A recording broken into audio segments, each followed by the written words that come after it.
You're watching Sun Belt Conference football on ESPN. The world-famous Budweiser Clydesdales prance their way into Statesboro, Georgia, as the Georgia Southern Eagles host the Marshall Thundering Herd on ESPN+. We thank you for joining us alongside Cole Neely and Emily Grace McWhorter.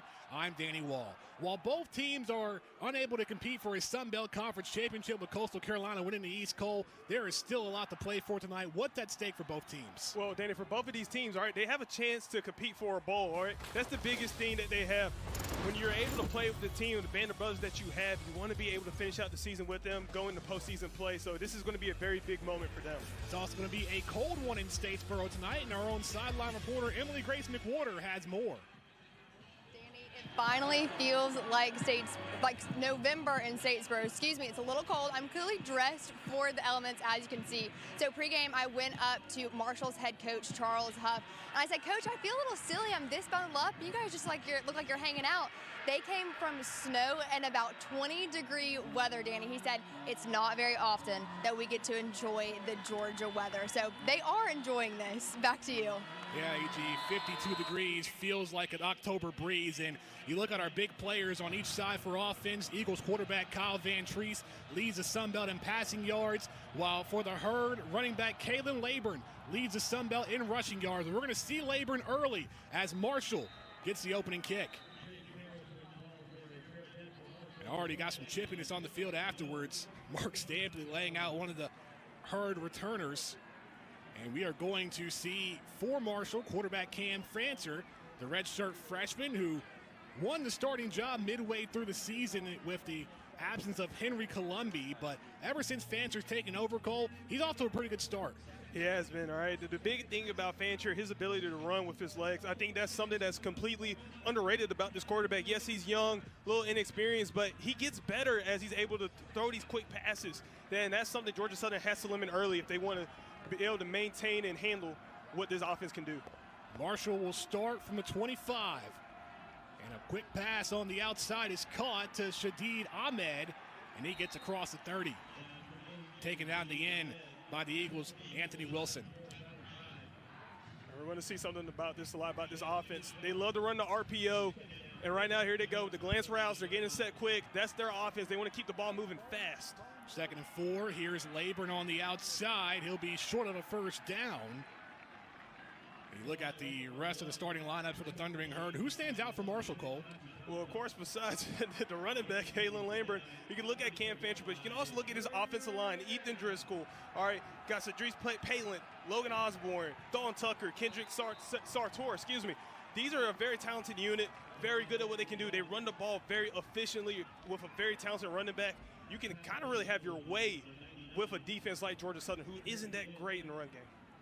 Well, those O-linemen helped Laburn get a first down for the Herd. Look at the Eagles' defense, led by 2 veterans up front in Justin Ellis and Dylan Springer.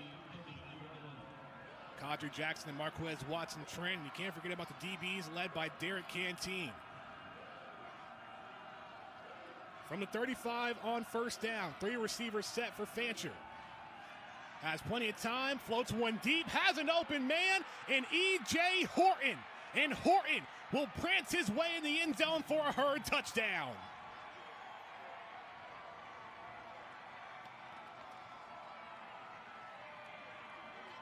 What a start for the Herd. You said it, Danny. What a start.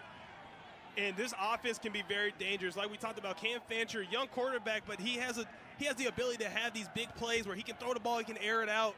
And honestly, his receivers are going to help him out by beating this Georgia Southern secondary. When they beat the coverages, they find the soft spot in these zones, the guys are going to get wide open. And that's something that Georgia Southern struggled with last week when they played Louisiana. What a start for Marshall. Cam Fancher, 65 yards, but the PAT is missed. Reese Veerhoff got that one off the side. So rather 7-0 gets 6-0, but what a start for the Thundering Herd as Fancher found Horton deep downfield for a 65-yard touchdown pass. Well, you can tell Georgia Southern's defense, they're going to be keeping their eye out for the run game, but right now, guys are just going to get beat in coverage. They get lost. There's a blown assignment, and then guys are going to find ways to expose these soft coverages and these soft spots in the zones. They're going to get open. They're going to be able to score touchdowns. So Georgia Southern on defense, they got to find a way to readjust. They need to sit down on the sideline, talk to defensive coordinator Will Harris, and figure out what exactly they didn't do right and how they can prevent another blown coverage like that from happening again. What a start for the Herd, and head coach Charles Huff wanting to make a statement on the opening drive. 4 plays, 75 yards, only a minute 21 off the clock, and trying to keep their eligibility for a bowl game consistent with a win here tonight. Well, that's one heck of a way to start off, by keeping it consistent and having a chance to be bowl eligible. You start with a big play, 4 plays, 75 yards. You get down the field quick, fast, and in a hurry. You can see the urgency they have. This is a team that's really proving that they want to be playing for a postseason game. So just like that, a 6-0 start, and we'll see how Georgia Southern responds. We weren't sure about Marshall's passing game. We were talking about their running game with Kalen Laburn, but we know for Georgia Southern and quarterback Kyle Van Treese, he leads the Sun Belt in passing yards a game, looking to answer back for Georgia Southern. Well, one thing about Van Treese too, Danny, he's a guy that they know that when they have him out there, everything's like the worries kind of go away. Has some interceptions throughout this season, but he's reined that turnover margin in. He's gotten a lot better with it, and he's playing some really good football. Didn't throw a pick last week in the loss against Louisiana, 325 yards and a touchdown, but the third downs were a problem for the Eagles, just 2 of 14 last week. They start from the 25, it's a handoff to Jalen White, spins outside and gets to it at 30. And Jalen White having himself a great year. Look at the rest of the Eagles starting lineup. So it's a gain of 4 for White. 2nd and 6. The 4 receivers set for Van Treese. White again. Breaks through the middle.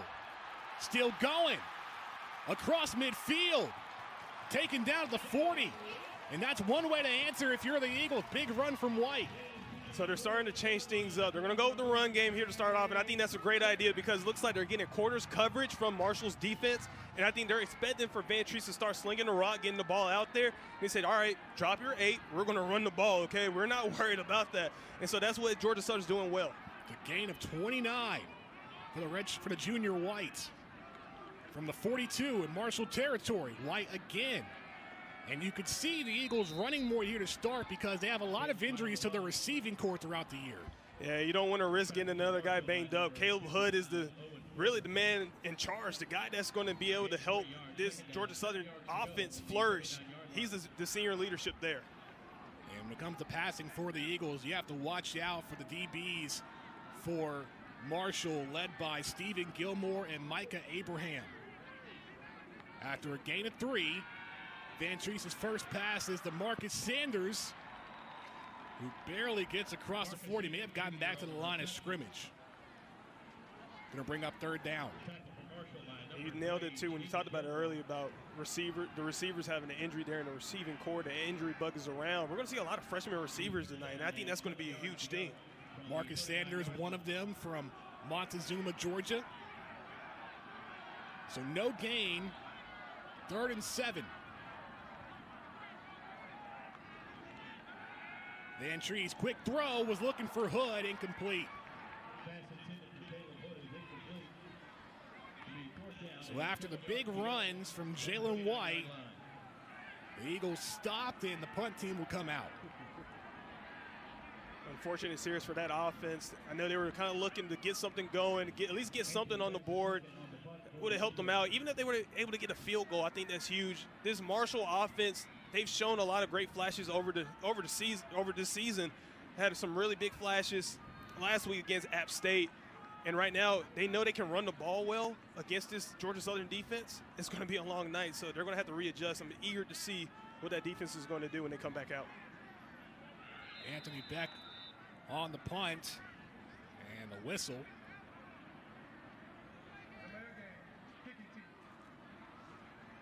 So delay a game for the Eagles. Our head referee, Trennis Livingston.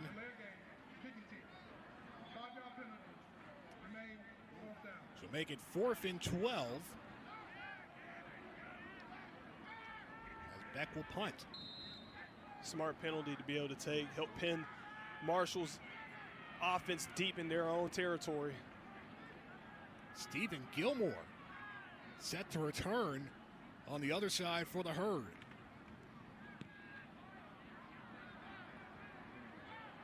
Fair catch called. And the Herd going to start inside the 10 when we come back from our commercial break. 6-0 start for Marshall here on ESPN Plus. More to come after the break.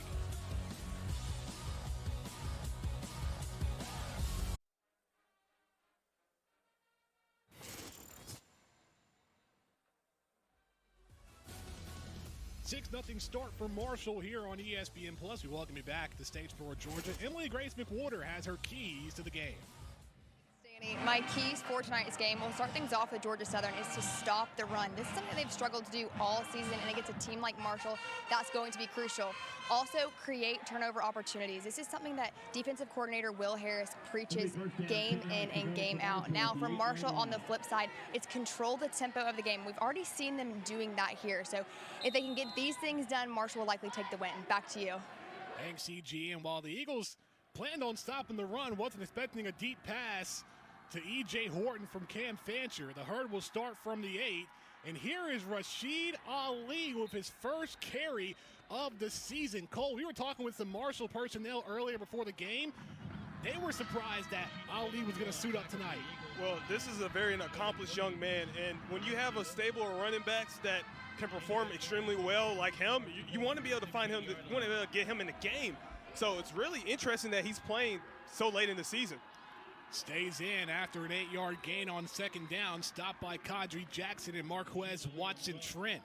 Ali last season rushed for over 1,400 yards and led the nation with 25 touchdowns. Has not played all year until tonight.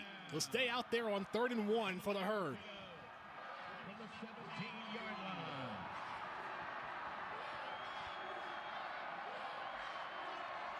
From the 17, Ali squeezes his way through for a first down. A flag is out at the end. We'll find out what that flag is in a second, but so far, this is what they like to do. They love to run the inside zone.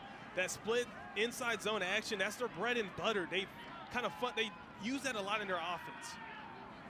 Personal foul, face mask, defense, number 94. 15 yards from the end of the run, automatic first down. The freshman El Hodge Fall called for the face mask, and the Herd already got a first down. They'll tack on an extra 15 yards. It's going to put him at the 35.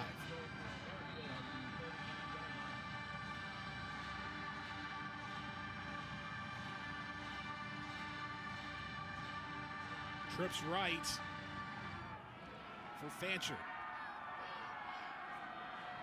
Charles Montgomery in motion.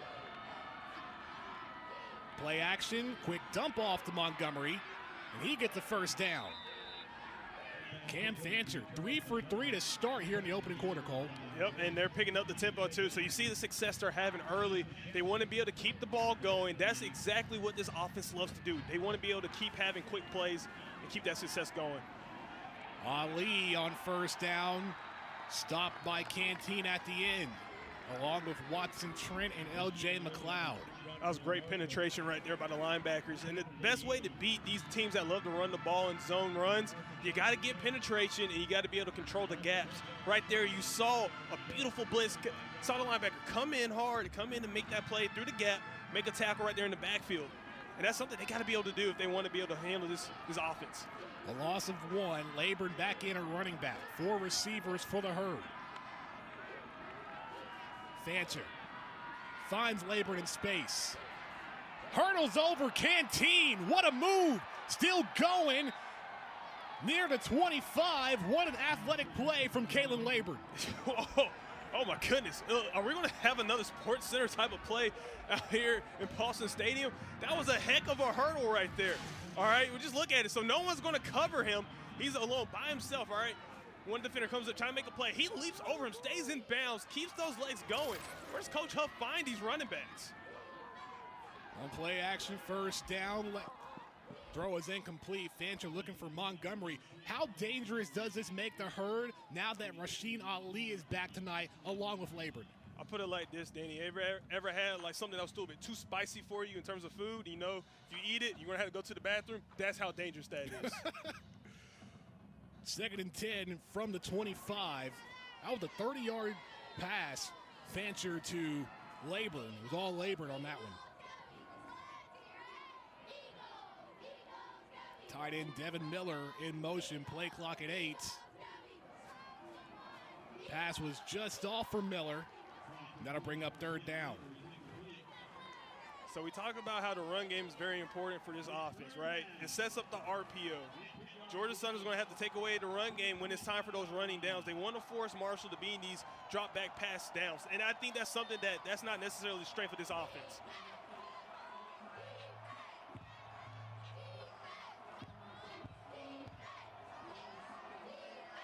The Herd started from the 8. Now close to the red zone.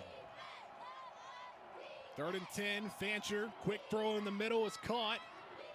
And that's going to be a 1st down as Corey Gamage puts the Herd in the red zone. And right now, Marshall's offense is having their way with that defense. You can tell that guys are a little bit confused on assignments. Eyes aren't where it's supposed to be. Really good twist up front, but it doesn't really get any pressure on the Fancher. And Fancher does a great job dishing the ball out quick. Offense, number 56. 15 yards from the previous spot. Replay 3rd down. Number 94 may remain in the game. So the right tackle, Kendrick Sarter, with hands to the face. So that's going to put the Herd back, and we're going to do 3rd down again. And honestly, that was a good penalty for Georgia Southern, but a really bad penalty for Marshall. I understand in the moment, you know, you get in your hands, you're working as an offensive lineman, you're trying to punch a guy in his chest, and sometimes you may miss. You may get one in the face mask, and that happens. 3rd and 25 from the 40.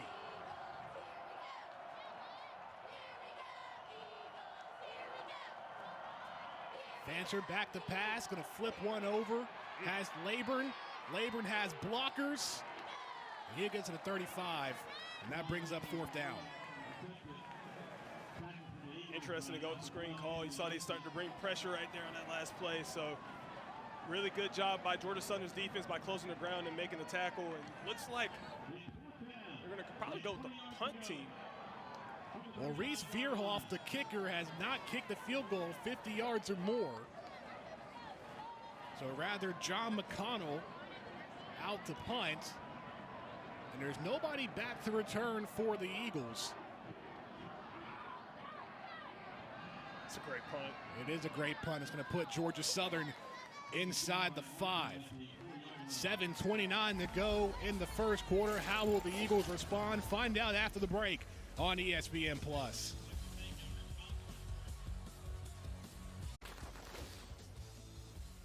We talked about injuries from the Eagles receiving corps, and the Eagles lost Derwin Burgess after last week's loss against Louisiana, adding on to the list. It's an unfortunate loss, but you know what? You got a lot of young guys that you can depend on, and this is the reason why you got depth in this receiver room, okay? You got to let these young guys, you got to let them fly. Like what Mark Wahlberg said in the other guys. He's a peacock. You got to let me fly. In this case, they're Eagles. You got to let them fly, Danny. Well, let's see how the Eagles will fly starting from their own 4. It's a great punt by the Herd's John McConnell, putting the Eagles this far back. Hand off to Jalen White up the middle, gets to the 10. And with the absence of numerous receivers for Georgia Southern, it's always next man up at this type of the year. Well, like I said, you got a bunch of young guys that are going to have their shot to show what they can do. You look at Marcus Sanders Jr., freshman. You look at Joshua Thompson, Dalen Cobb, another freshman. You know, Ezra Archie, these are guys that are going to be the future of this program. So you got to see what they can do in high-stakes pressure moments like this. 2nd and 4. White. Oh, great move. Outside across the 30. There he goes. Pushed out at the end, but a big run for Jalen White again. His 5th carry. Just what a run overall for the junior. Well, one, that was a great hole that had opened up, but it looked like he ran out a little steam towards the end. I don't know if that tiredness kind of got to him. They got to work on that Madden rating. But look at this right here. They go, good kick-out block right there, and then Jalen White's off to the races, gets a little tired, trying to make a move, I don't know. Maybe if this was Madden, you got to take that stamina rating down. Well, here's a pass to Jeremy Singleton, who gets to the 20. That was a 55-yard run from Jalen White, and after Vantrese's second completion, the Eagles are in the red zone. Exactly what they needed. We haven't seen a big run like this from this Eagles offense really all season, and they finally got that. They haven't been using the run game as much until really today. A lot of running the ball, only 3 passes today so far. From the 22, rather. White will keep.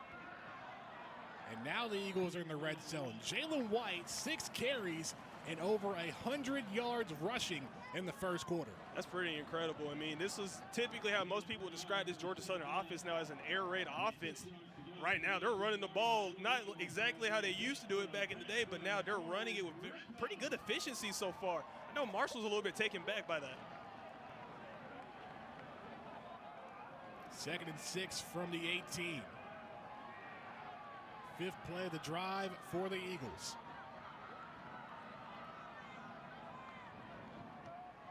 Vantrese, plenty of time in the pocket, has to let it go. Out of bounds. Charlie Gray tried to get a hand on it. Bring up 3rd down. This is where the Eagles struggled against Louisiana last week, 2 for 14, but they're also facing the best 3rd down defense in the country in Marshall. I know one thing. Look, offensive coordinator Brian Ellis, he's going to have to dial something up. And you look at really the rushing defense, and we talk about how well Georgia Southern came off running the ball. Marshall only allows 82.4 yards a game, and right now Georgia Southern's already past that. 3rd and 6, Vantrese out to Hood. And Hood may be short of a 1st down. He will be. But the Eagles offense still on the field. It's going to be 4th down and 2 from the 14. I love this commitment by Coach Helton right here to go for it. It's a gutsy call from Coach Helton. On 4th down, Vantrese options out to White. Gets across the 10. Taken down at the 8. That's going to be enough for a 1st down, but a flag is down on the play. Felt like a throwback moment seeing the option out there, didn't it? Shades of the Eagles' option offense from back in the day. Pretty good, really good pitch relationship right there. Attack the read key, got the ball out. However, Coach Helton not happy on the sideline. That may be on the Eagles. Personal foul, illegal, blindside block, offense number 21. 15 yards from the previous spot, replay, 4th down.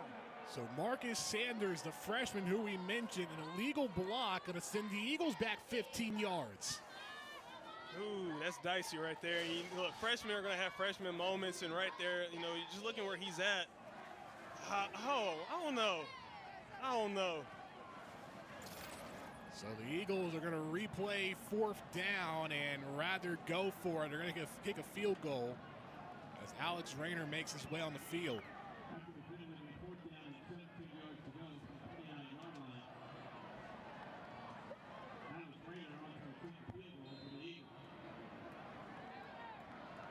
So this will be a 46-yard field goal try for the redshirt junior Rayner from Kennesaw, Georgia.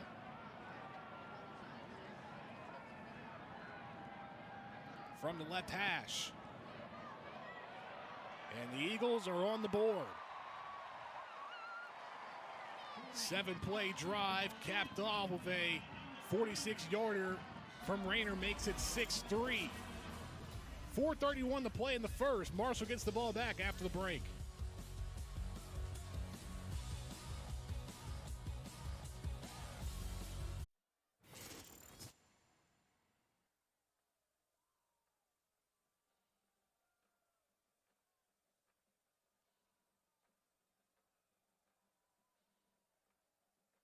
Georgia Southern answering back with a 46-yard field goal from Alex Rayner. Listen it down to Emily Grace McWhorter with more about Georgia Southern.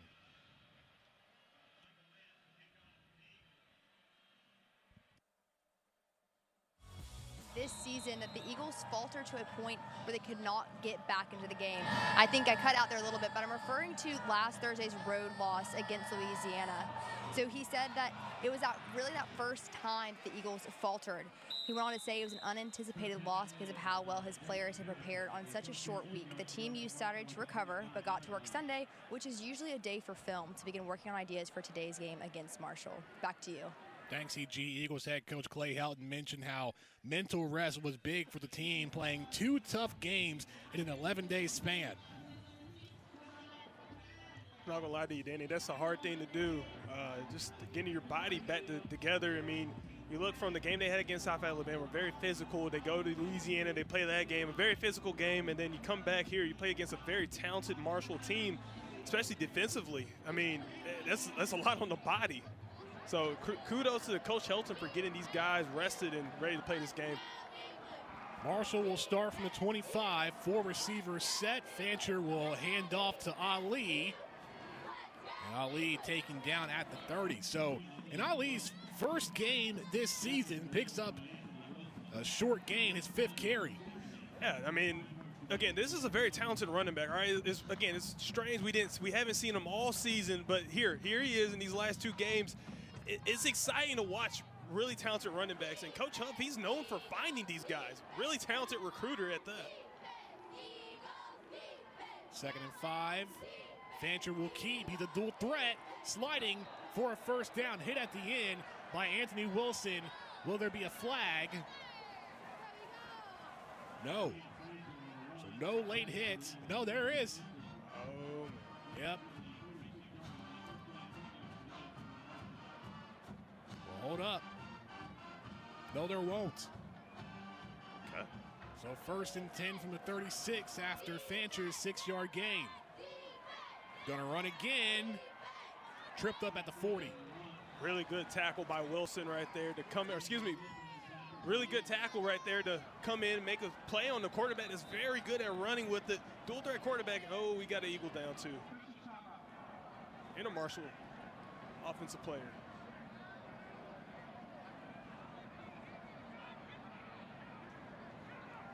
Injuries on both sides.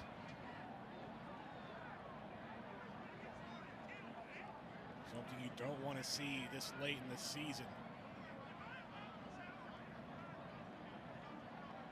For the Eagles, that appears to be the freshman defensive lineman, Deshaun Davis.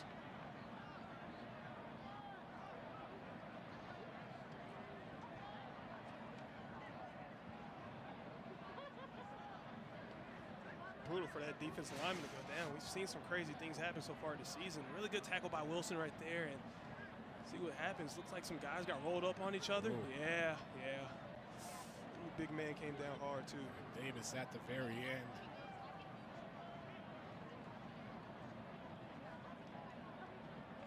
Hope both of those young men are all right.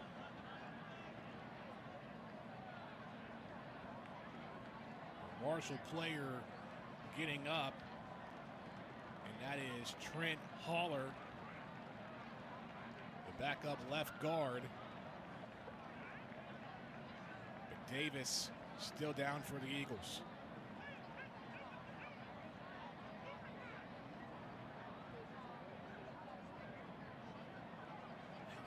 He came down hard too. I saw when he fell. It looks like he got his legs taken up underneath him, and he's limping. Thank God for knee braces. And now Davis is up for the Eagles.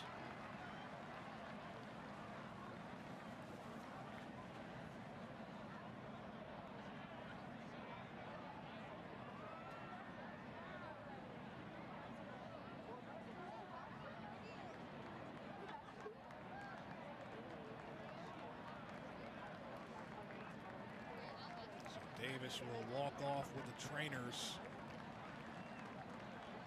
A true freshman who made a big impact a couple of weeks ago for the Eagles against South Alabama. Had 2 big sacks in the first half of that game against the Jags. Yeah, again, talk about the injury bug, how it's affected this Georgia Southern team. I mean, they lost number 57, Latrell Bullard. They lost him last week against Louisiana, and now you're having another guy that's get injured.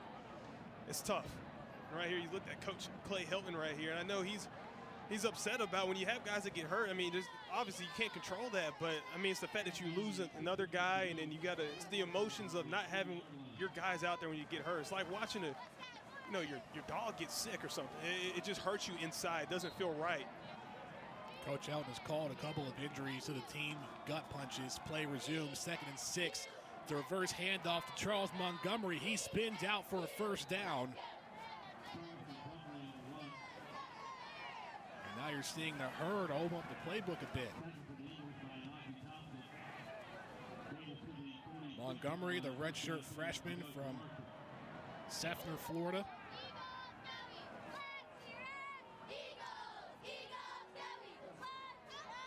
Marshall from their own 46. Inside 3 minutes to play in the opening quarter. A lot of formation changes by that offense, trying to get set. 2 running backs to the left of Fancher. So there'll be a handoff to Ethan Payne.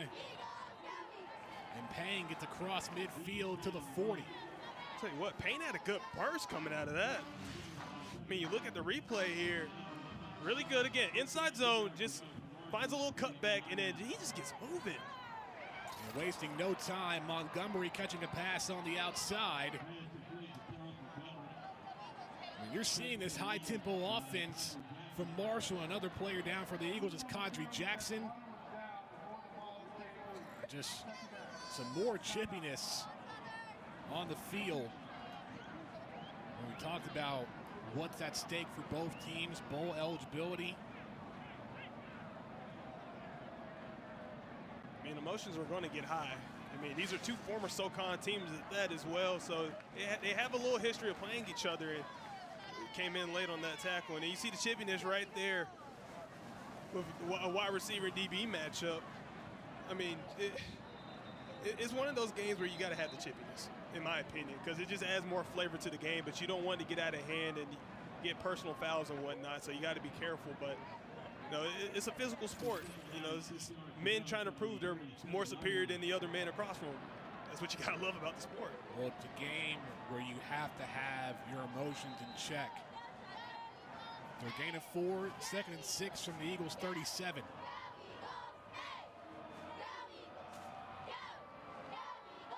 Hand off to Ali. Doesn't get far. Good stop by the Eagles on that'll make it 3rd down. It's a great tackle right there. It looks like he had a lot of space to hit that thing running.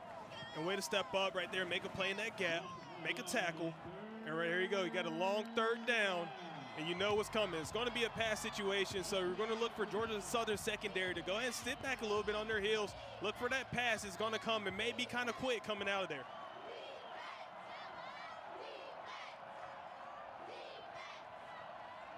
Loss of 1 the last play, 3rd and 7.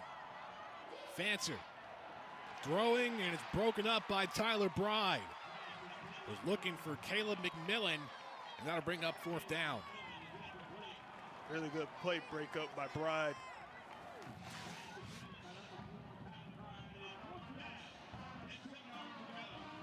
Got to come up and make a play, and that's what they're going to have. What Georgia Southern's going to have to do if they want to contain this passing game and make Fancher and that offense beat them in the running game. We talked about how lethal this running game can be, but I feel like that's something they want to kind of play on. McConnell going to punt again, and that one sails in the end zone. The last punt the Herd had put the Eagles at the 4, but the Eagles will start. And Van Treese's offense will make his way back out. What needs to change from the Eagles here in the first, Cole? Right now, this offense, they got to figure out something in the passing game. So, honestly, Danny, I got 5 on it. They're going to figure something out right here. As I hear the song playing in the background, but they're going to have to figure something out. So, we know this is typically more of an air raid team this year. They've ran the ball pretty well so far this game, but I feel like you got to open up the playbook more. Maybe some RPOs. From the 20, O.J. Arnold at the running back. He'll get the handoff. Rather, it's a play fake to Caleb Hood. They even tripped me up there for a second. It was a good fake, wasn't it? Yeah. He sold it. That's a really good sell right there. Sold it well. Gain of 5.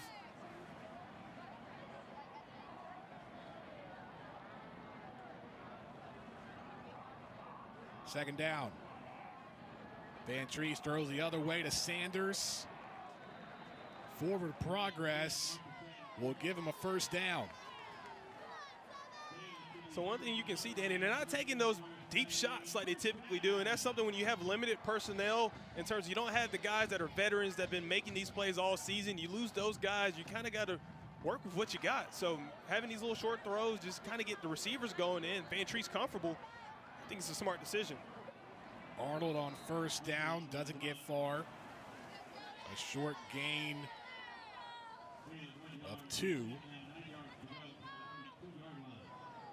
see Vantrease's numbers to start, 5 of 7, just 28 yards. You mentioned Nicole not going deep downfield, going to some fade routes, screen plays outside.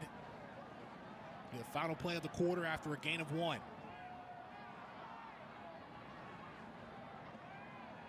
Second and 9. Throws to the far side, rather near side to Sanders again. Tackled at the 35, and that will end the first quarter. Explosive start with Marshall's touchdown to E.J. Horton. 6-3 Herd as we go to the second on ESPN+.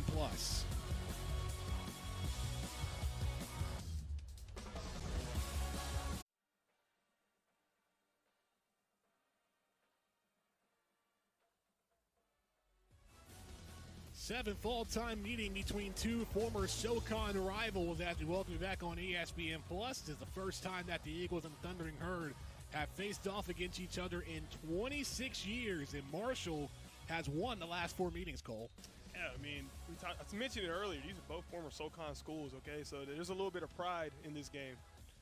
It'll be 3rd and 6 from the 35 to start the quarter. Vantrease quickly finds a man short of a first down.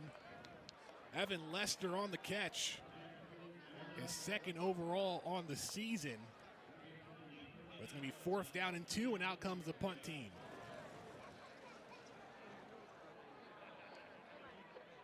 The Eagles have struggled on 3rd down so far. 0 for 3. When you're facing the best 3rd down defense in the nation, you're going to have some problems. Well, I mean, they're living up to that ranking that they have as being the best 3rd down defense, right? Gilmore back to receive the punt. They call a fair catch at the 19. What do you make of the start from Marshall throughout the first quarter? Honestly, I think this is about what we expected to see, right? You talk about a really strong start to start off the game. 4 plays, 75 yards. You get a touchdown. Big touchdown pass by the redshirt freshman, Cam Fancher, okay?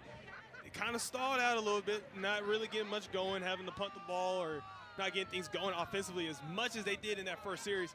So kudos to Georgia Southern's defense for stepping up. But then you look at Georgia Southern's offense, they haven't really been getting anything going in the passing game so far. A lot of success in the running game, but no touchdowns to show for that. So it's kind of about what I expected to see. So rather, the Herd will start from the 20. Miller in motion. Fancher hands off to Laburn, and Laburn taken down quickly by Justin Ellis, a 6-year senior with a big first down stop, and Laburn limping off the field. Exactly what Georgia Southern's defense need to do. Make a big play in the backfield. Don't let Laburn get loose because we know how dangerous he is in a running game. So really good momentum stopper right there to come in and make a play. So Rashid Ali in at running back on 2nd and 9. We mentioned playing his first game this season. Pressure coming. How did Fancher get out of it? Has to let it go. Out of bounds.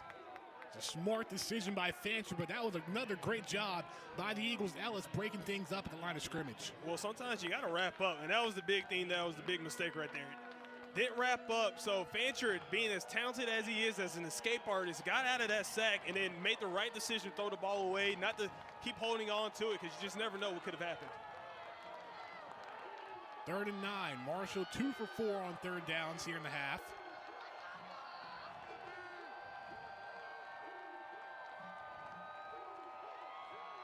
Play clock at 8. Clock at 3. Fancher For handoff, Payne. Ooh. Hit hard. Anthony Wilson brought the pain. What do you think about the 3 and out from the Eagles? Well, that was a very good stop right there by the Eagles. And you said it. The pain was brought right there. That was a really good job flying in there, making a really good hit. And that's what you got to have in games like this. You want to be able to show that you have that type of oomph to yourself. And we look at this replay. So we're going to go outside zone here. Good penetration. Force them to try to cut back and way to come in and make a play shooting that gap. Punt did not go far by McConnell.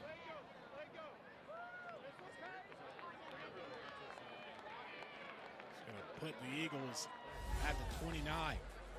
Eagles offense back out after the break on ESPN+.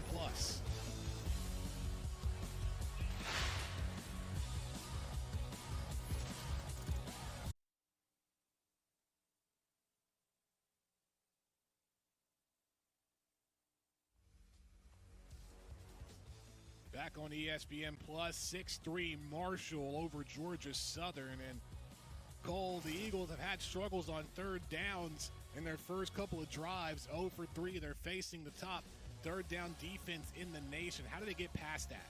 Honestly, you got to just say, you know what, strap your chin straps up and say we got to go to work, because it's honestly a reoccurring theme. We've seen this with some of the teams that have come to Paulson Stadium, really good third down teams, so they got to strap in. The Eagles will start from the 27, or rather the 28. That handoff, they have gotten back to the line of scrimmage. I mean, Georgia Southern, they lead the Sun Belt Conference in third down conversions on offense, but it's been the herd that's been winning the battle so far in the half. Well, not only that, but when you look at it, this Georgia Southern offense was a top 5 team in third downs in the whole FBS, and it's just been harder for them to convert as the season's been progressing. 2nd and 9, Van Treese. Plenty of time in the pocket, going to air one out downfield. Incomplete. Was looking for Caleb Hood, broken up by Daytwan Smith. So I'm pretty sure one thing that Marshall's defense is going to be thinking about, whenever they see Hood get down the field, that's going to be where that deep shot's going to go. They're going to go. Van Treese is going to trust the guy that has the most experience for these deep balls. 3rd and 9. From the 29.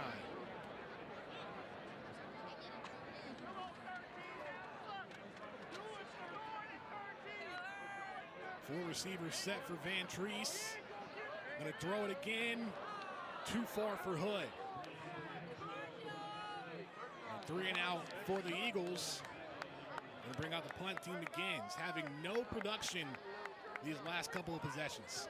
You can see it in the passing game. It's just harder and harder for Van Treese to get going. And you can see that Hood was talking to Van Treese coming off the sideline, telling him to just kind of look for certain things out there that maybe had something there and maybe just kind of throw that ball a little bit differently. But when you have young receivers out there, it's a lot harder to take those shots and trust them. So that's just something that it has to come naturally in this game. So those young receivers, they're going to have to start contributing big. Big punt from Beck. Gilmore on the return. Breaking a couple of tackles, making some men miss, and tackled across the 35. Marshall back on the field on offense when we return on ESPN+.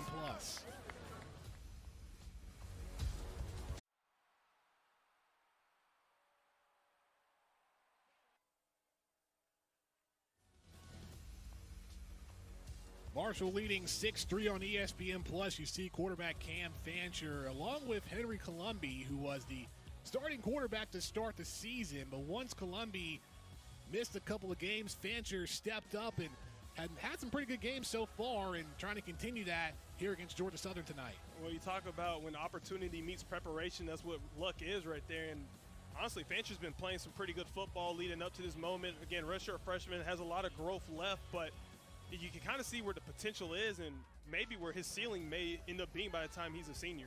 We saw that growth from the first possession. Yep.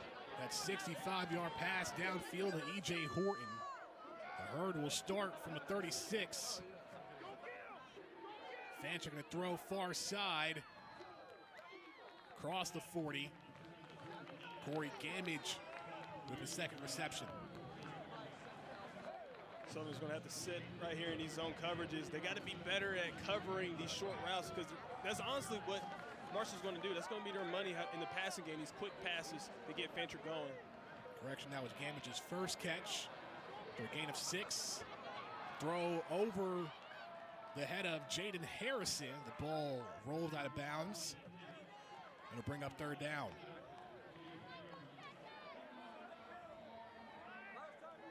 It will be an incomplete pass rather than a potential fumble. Either way, the ball run out of play. Yeah, I mean, again, kudos to Georgia Southern's defense. They're starting to get back there. They're starting to get a little bit of penetration. That got to keep doing that, especially on this crucial 3rd down. 3rd and 4.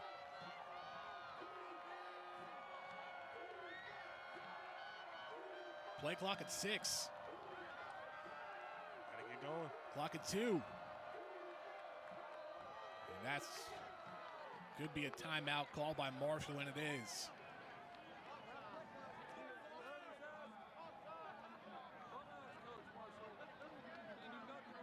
So Charles Huff gets the timeout off in time.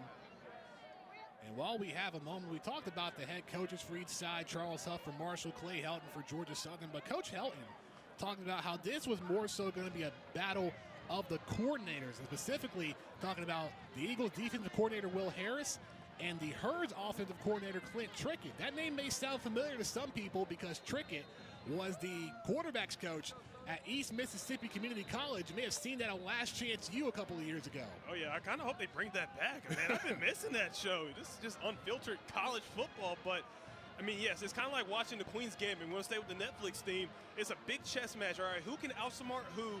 And right now, Will Harris so far, they've been playing pretty good. They had that touchdown pass that happened early in the game on that first series, but they've settled in a lot. So it's going to be a long chess match from here on out, and honestly, I'm excited. Coach Helton has credited Will Harris for making adjustments mid-game against Louisiana, has made some great adjustments here tonight after that opening touchdown. 3rd and 4 from the 42 out of the Marshall timeout. Play clock at 5.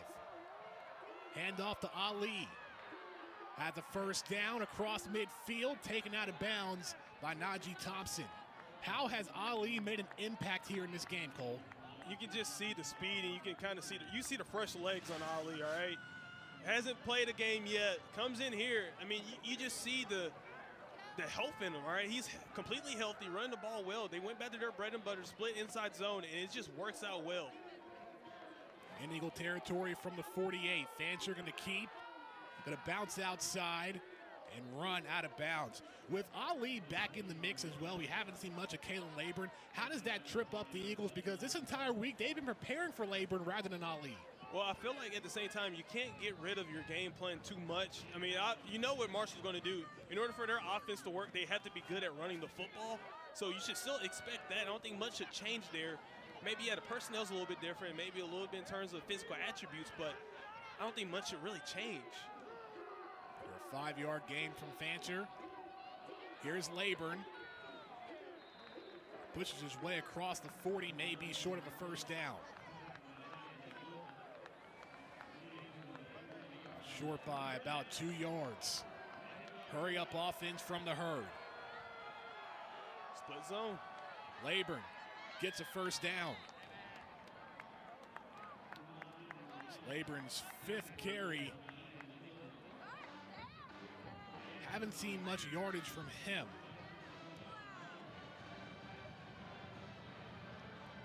But the first down from the 33 of a 7-yard gain for Laburn, 14 yards in the first half on the ground.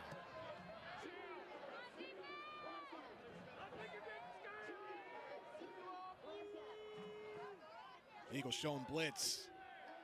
Laburn, good protection, finds an open man at the 15, and a touchdown for the Herd.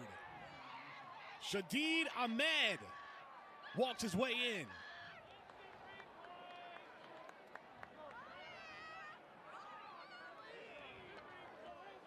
See right there, they ended up bringing pressure, so they blitz, and anytime, typically when you blitz, that's going to put your defense in man coverage, and no one was covering Nobody was in coverage there to kind of pick up there where he should have been. It should have been in man coverage. No one was there, so that's a blown assignment by Georgia Southern's defense. So that's something they have to fix. And you can see the mental errors are starting to accumulate, and that's what's going to hurt this team from being bowl eligible. Fancher, his second touchdown pass. The PAT is good this time from Reese Veerhoff. And Fancher, a 33-yard pass to an open Shadid Ahmed for his first touchdown on the year. Marshall letting it fly in Paulson, up 13-3 with 9:31 to play in the second.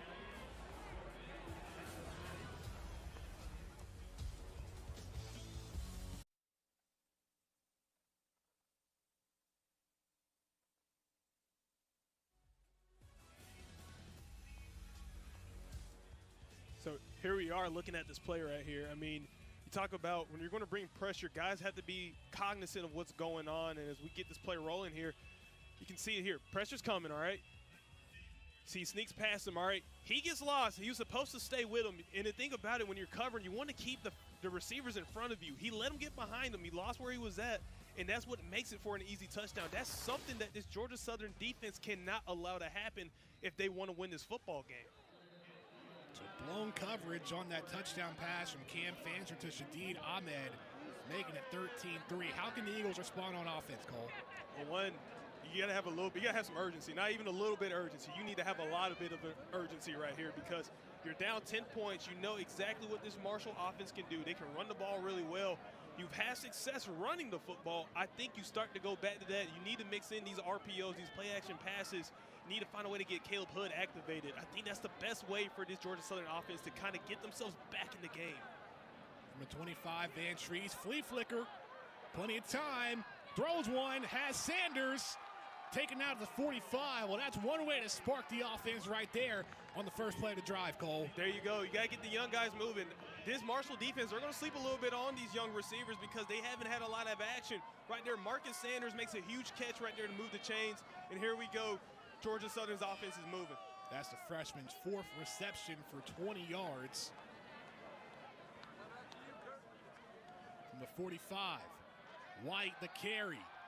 Powers his way in, burst of speed for an Eagles first down. There it is. Things are starting to click a little bit more for this offense. They're moving with a lot of high tempo too. You can see that. Really big play in the passing game. Here we go. Really big play in the running game. How much you want to bet they're going to probably go with another pass here? Let's find out. 4 receivers set. Rather White will keep. Gets to the 40. They're getting really big chunks in the yardage game too. You can see the urgency in this offense now. They didn't really have that in the first quarter, and a little bit earlier in the second quarter. They have that now. Van Trees fumble. Marshall has it. At the last second, Damian Barber, after the mishap from Van Trees trying to get the ball to White. Looks like Van Trees was trying to pull it, and you can see that RPO was starting to click in his head. He saw the read, he crashed down right there towards Jalen White. Van Trees wanted to pull it and take it with him and either find the receiver out there in the area to throw the ball to or take it himself and run with it. And we know Van Trees can run with the football. And you saw right there, just hesitated way too long to pull the ball out, and that's what caused the turnover. Wow. The Eagles were moving. Thought they were going to make another big play, but rather a turnover. So Marshall has it at their own 43.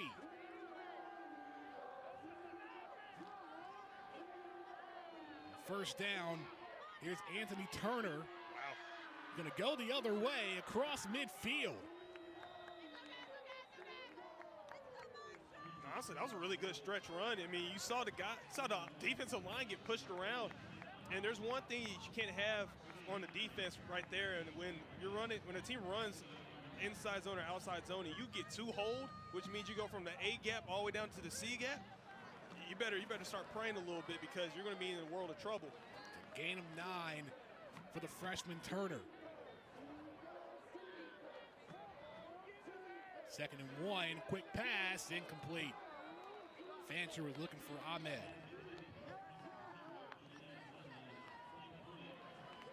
On the Eagles defense, they'll start getting a little bit ready to start shooting the gap a little bit because you see Laborn is coming in the game. You can expect maybe a run, maybe that split inside zone. That's their bread and butter play. It could be coming. These linebackers got to be able to control the gaps. 3rd and short. You see the Eagles showing pressure from the middle, and there's a flag.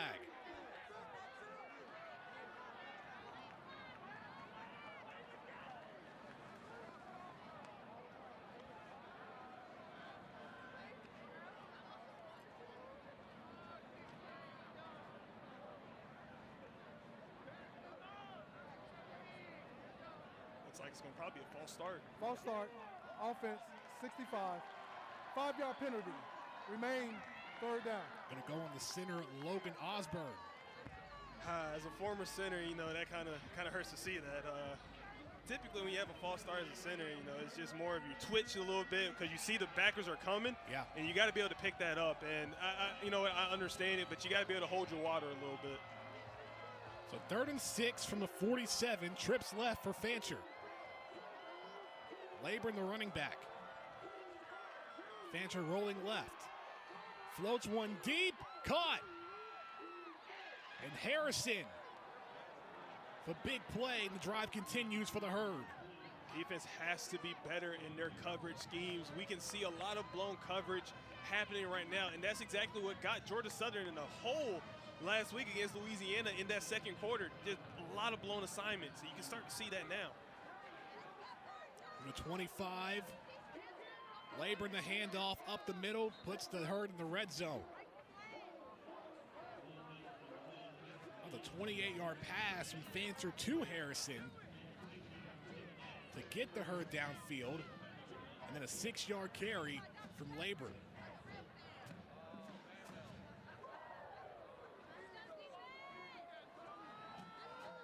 Second and 4.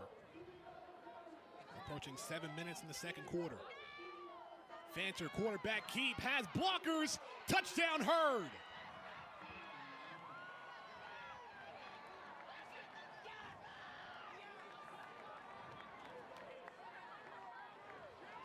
There you see it again. So there was no safety on that side. Fancher decided to keep it.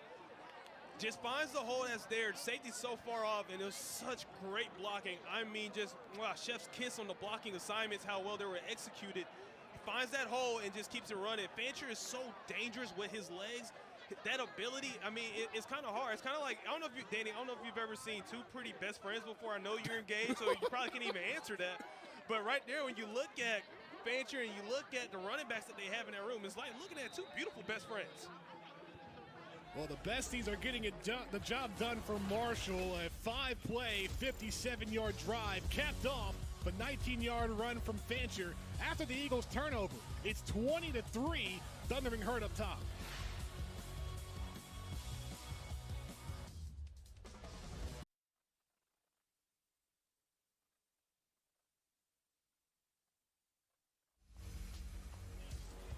Marshall leading 20-3 and bowl eligibility on the line, and both teams trying to make it to one of these 5 Sun Belt Conference bowl games at the end of the year, Cole. Well, the way things are looking right now, Marshall keeps playing the way they are.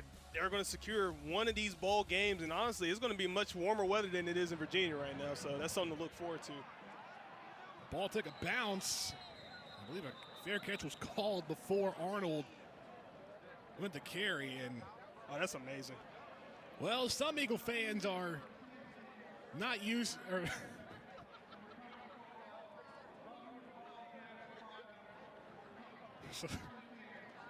We got some unique Georgia Southern fans here in Paulson. The cold is not affecting them at all.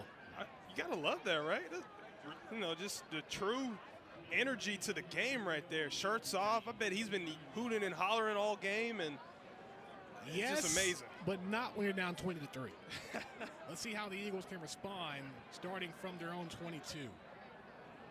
7:04 to go in the first half. There's still plenty of ball game to go.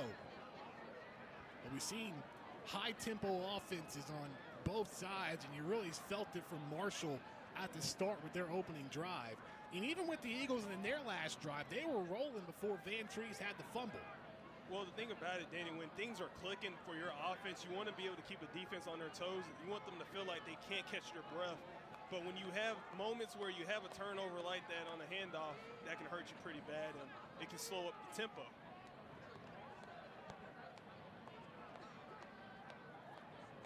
officials were having a discussion. Everything should be all cleared out, so the Eagles will start from the 22.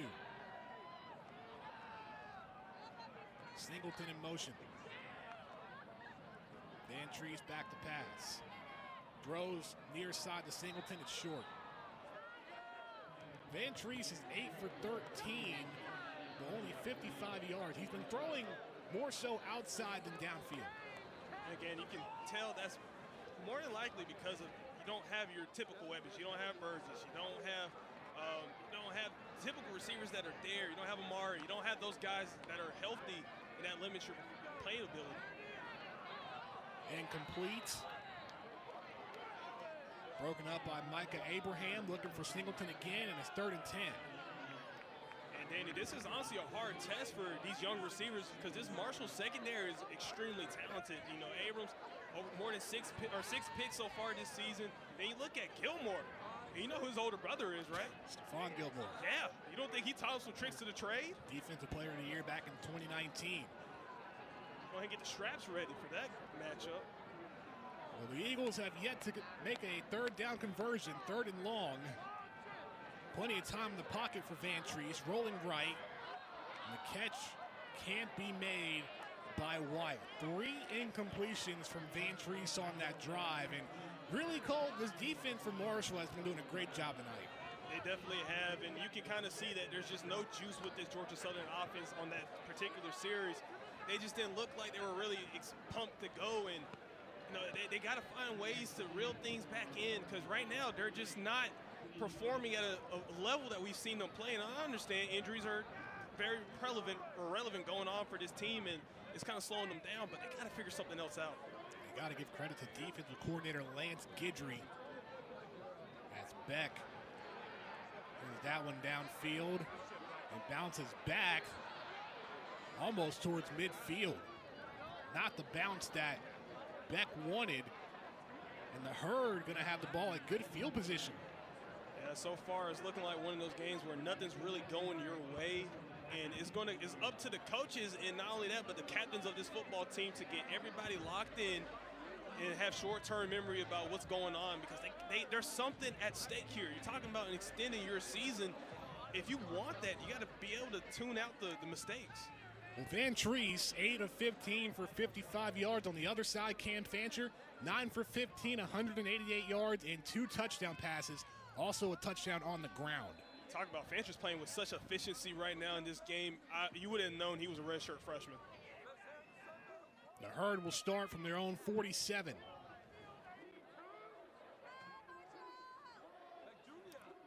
Fancher going to keep. And he won't get far. Isaac Walker stayed with him.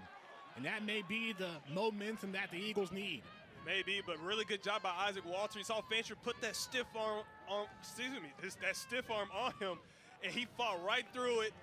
Made a really good tackle right there to have a negative 5-yard loss. That's going to help out this Eagles defense as the game continues to progress, or excuse me, this series progresses. Second tackle for loss for Walker this season. After a loss of 5, Ali following his blockers, and Marquez Watson Trent there on the stop. That's exactly what the Eagles defense need to do. Swarm to the ball, shoot the gaps, get penetration, and you're going to be able to create some negative plays. And that's exactly one of those right there. So it's 2 straight negative plays have happened so far when Marshall's trying to keep the ball on the ground. So you know it's obvious passing downs. Don't give Fancher anything easy. See where you are in coverage. It looks like they're going to probably go cover 1. So they got to play discipline. Maybe cover 3 here. 4 receivers set on 3rd and 14.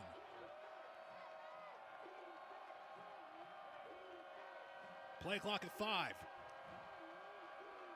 Fancher got to get his guys set. Gets the snap off in time. Throws near side. Has an open man in Harrison. And Harrison may be short of the first down. We'll see where the referees mark it.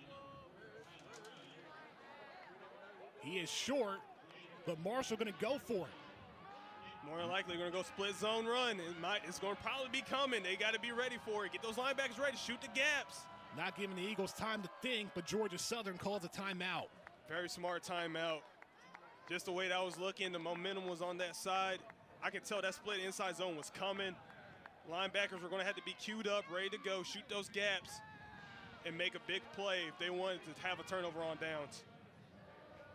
The referee's also going to move the clock back to 4:44. And on 4th down and 1, while both teams have an opportunity to talk things over, Cole, if you're Marshall, do you still go for it here? I mean, it's up. You're 20-3 right now. You're really in a good position. I mean, Georgia Southern hasn't been able to do a lot on offense. Yeah, so Georgia Southern hasn't been able to do much on offense, and then you look at Marshall. Marshall's moving the ball at will on this defense. So, I mean, if you want to go ahead and run the ball, or you want to take a pass here and do that, I don't see why not. I mean, you trust your defense. They've been playing extremely well. I don't see why you don't go for it. But it looks like they're going to go ahead and punt it anyway. So calling an audible. And you can tell that timeout. You can tell that timeout took that momentum out of it too, to where they were probably going to go for it. As we mentioned, the weather is going to play a factor a little bit. Currently 48 degrees. Not that cold in Huntington, West Virginia. Probably colder as McConnell punts that one out of bounds. Probably got a snowman built up out there right now. Did you see the snow in Buffalo this week? That's why the Bills game got moved to Detroit. To be honest with you, Danny, if I was still playing, I would have loved to play in that environment, play in the snow. And I'm not going to lie to you. I'd have been cold. I've been freezing, and there have been a lot of penguin huddles on the sideline, but I would have enjoyed playing in the snow. I mean, seeing the way the snow was piling up, I mean, I feel like the NFL, I know a lot of people don't like the NFL making that decision, but I think in this scenario, that was probably the right move. Yeah, you're talking about the players now. Over almost 6 feet of snow, taller than some of the Bills running backs. Yeah, you're talking about the players. I mean, you want to keep them healthy. The Eagles will start from the 15. Jalen White stays on his feet. So now we'll see how the Eagles try and answer back with 4:30 to play in the half. Looks like the Eagles gave Marshall a dosage of a little bit of inside zone there. And like we talked about early in the first quarter, that run game was lethal. They got to stick with it. White the carry again. Still going. I mean, if I'm Georgia Southern, I stick with Jalen White because that's his 11th carry, and he has over 130 yards rushing now. The one bright spot for the Eagles offense. I mean, they got to keep setting them up. Keep running it hard with Jalen White, and then next thing you know, you go RPO play action, and boom, get a first down in the passing game. Another carry for White gets the Eagles another first down.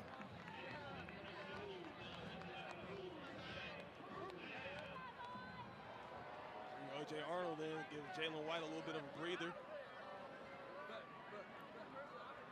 From the 37.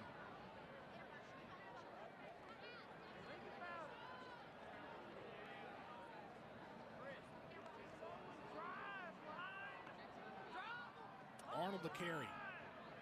And he won't be as successful as White. Barely got back to the line of scrimmage. The Eagles are, we talked about, they're down a couple of receivers. We're also down a running back. Gerald Green also out for tonight. So Arnold getting more involved as the backup running back. Van Treese, quick fire to Singleton. Stays on his feet, goes outside, gets towards midfield, and the Eagles keep the drive going. Another first down. Well, you talk about receivers and running backs that are injured. Really good play right here. So Singleton looks like he's about to be tackled, gets out of that, stays on his feet, and then makes a smart business decision. Go ahead and get out of bounds, stop the clock. First and 10 from midfield. Arnold breaks through. Arnold gets a first down. Tell you what, right now the MVP of this offense is definitely going to be in this run game. So you're talking about Arnold, you're talking about Jalen White. The MVP so far are the running backs because they've been getting the chains moving.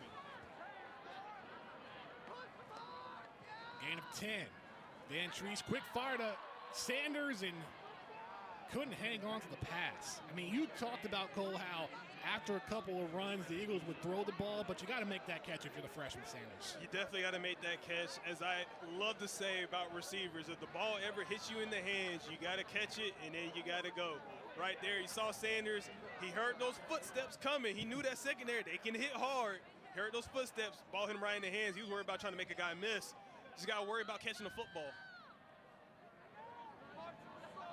2nd and 10. 3 receivers for Vantrease.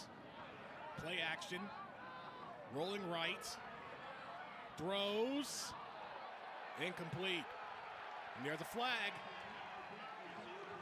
Likely pass interference on the Herd. More than likely. You saw that arm kind of get around that hip a little bit in order for him to get that hand out there to get a deflection on the football. So it wouldn't surprise me, the pass interference, first down, and Georgia Southern still on the field.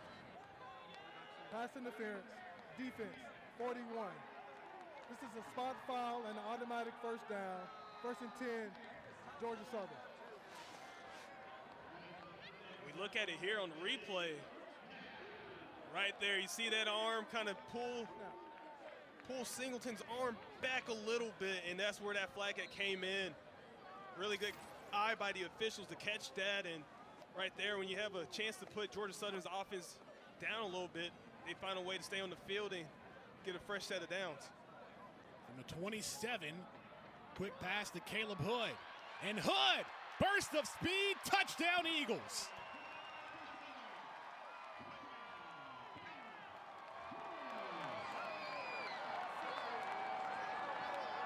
And that was exactly what that Eagles offense needed. So you have the pass interference that comes in, gets you a fresh set of downs. They go basically a full wide receiver screen right here, tunnel screen, get the offensive line down the field, and everybody had already on that defense that came down trying to make a play on the quarterback, and it was just Caleb Hood with nobody near him, and he's just running for green grass. That's one way to stop the drought if you're the Eagles. Caleb Hood, nicknamed Mr. Consistency. He's the all-time leader in receptions in a season and in a career at Georgia Southern. Now the 27-yard reception from Kyle Vantrease. That may be the spark that the Eagles need here in this half.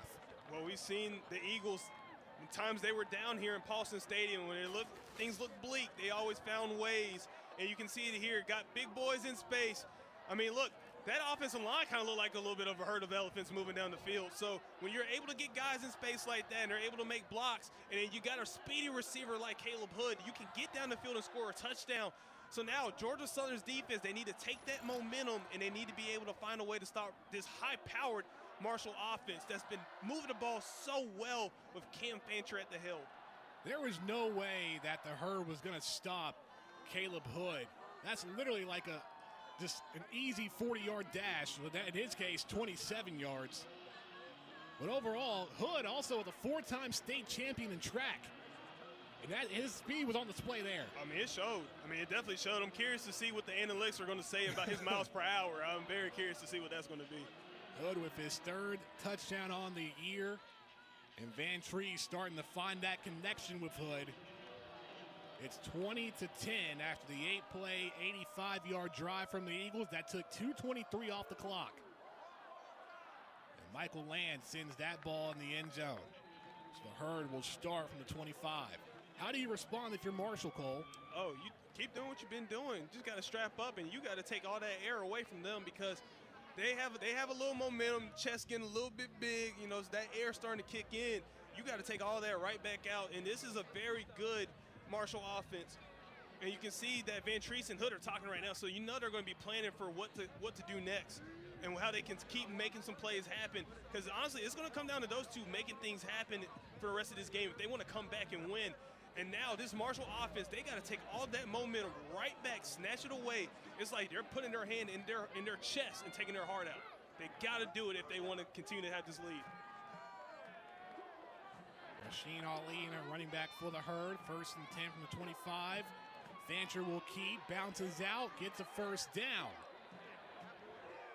And we haven't really talked much about Fancher's running ability. That's his 6th keep on the night. He's extremely lethal when he keeps the ball. I mean, you talk about it. I told you, Danny, he's like two pretty best friends. You don't see those often. but you definitely got that one with Fancher's in the game, when you have Laborn in the game, or when you have Ali in the game. You just never know who's going to be back there and who's going to keep the ball. I mean, they're just so dangerous. It just helps to have a dual-threat quarterback.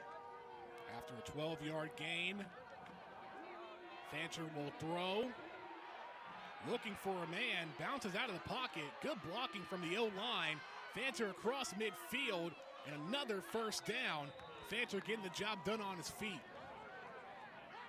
So they're going to have to make an adjustment on defense. They need to have a spy that can run sideline to sideline with Fancher that can keep up with them. And honestly, that's what helps a 4-2-5 defense work so well in college football and really in football in general.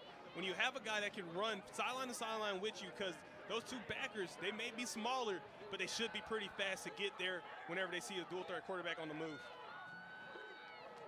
Inside 2 minutes of play in the first half. In Eagle territory from the 46. Quick throw to Ali.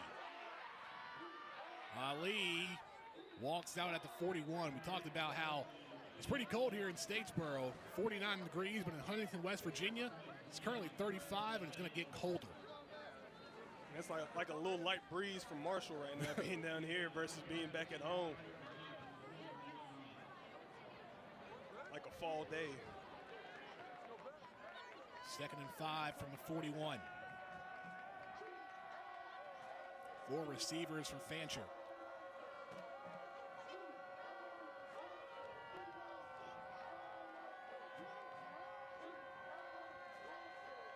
Play clock at 5. Fancher will keep. Breaks out of a tackle. Sliding at the end. Was hit by Watson Trent. Bring up 3rd and short. You can see the defense starting to play the quarterback a little bit more because they're starting to realize he's a dangerous threat with those feet. Watch the split zone. 3rd and 3. Ali nowhere to go. Marquez Watson Trent with a big 3rd down stop. And that's just one heck of a play recognition. You've been seeing that inside zone, that little split zone run the whole game. Their bread and butter. It finally came, and Georgia Southern's defense adjusted well to it.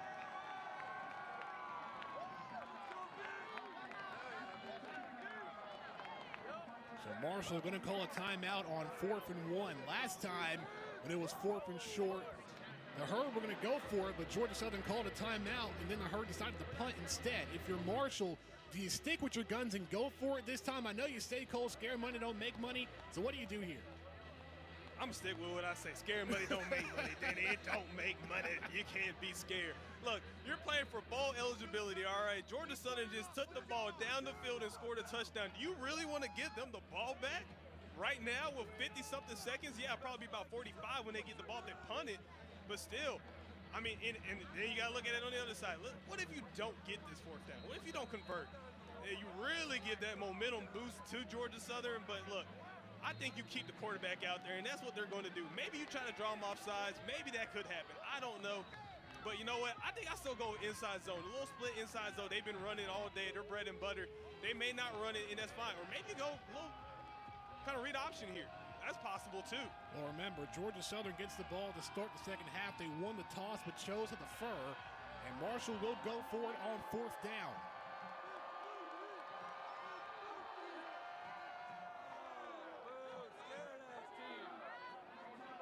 The second time out of the Georgia first Southern half, will talk things 30 over. seconds. For both teams with 1 timeout remaining. It's like you can feel the anticipation, the nervousness right now between these coordinators because, like we talked about, it's like the ultimate chess match. Because more than likely, I'm willing to bet Marshall was going to go read option right there. Fancher probably would not have kept the ball. I believe he probably would have handed it off. And that might have hurt Georgia Southern's defense. I don't think anybody was going to be on that edge or be able to penetrate those gaps. But then now, Georgia Southern's defense on their side, they're like, wait a minute. We're probably going to be doing that. We may need to send a little bit of pressure. Well, here's the thing for Marshall. They are last in the Sun Belt Conference in 4th down conversions at 29%. They were 1 for 2 last week in their 28-21 win over Appalachian State. Thought about going for it earlier. This is their goal line formation, full house formation right here, so you know it's going to be a run. 4th and 1 with 51 seconds to go in the half. Handoff. Stopped.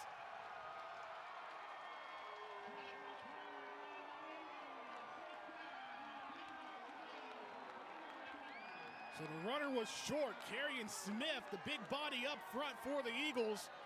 And that's a big momentum shifter. And like I said, scary money don't make money. And in that case, Marshall's offensive line didn't get any movement, which is strange because they've been moving Georgia Southern's defensive line pretty well all game. And then you had that right there. You think just get your pass down a little bit lower and then just drive them out the hole. But Georgia Southern credited that defense for just bowing their necks and making a big stop. Now we know how quick the Eagles can go downfield on offense, but Eagles head coach Clay Helton mentioned touchdowns over field goals. They need to score here instead of going for 3. Yeah, you said it. They need a touchdown here. Even if you get 7 here, you only be down 3. You get the ball back, that's huge. From the 38, 1st and 10. Hood in motion. Van Treese throws, has Hood. Across midfield, big first down for the Eagles. You can tell Gilmore misjudged that one. He thought he was going to have an interception right there. Van Treese put enough air on that ball where it went straight to Hood, sailed right over Gilmore's hands. Huge first down, got out of bounds, stopped the clock. You don't have to burn a timeout. And the clock stopped at 42 seconds, and we're going to take a look at it.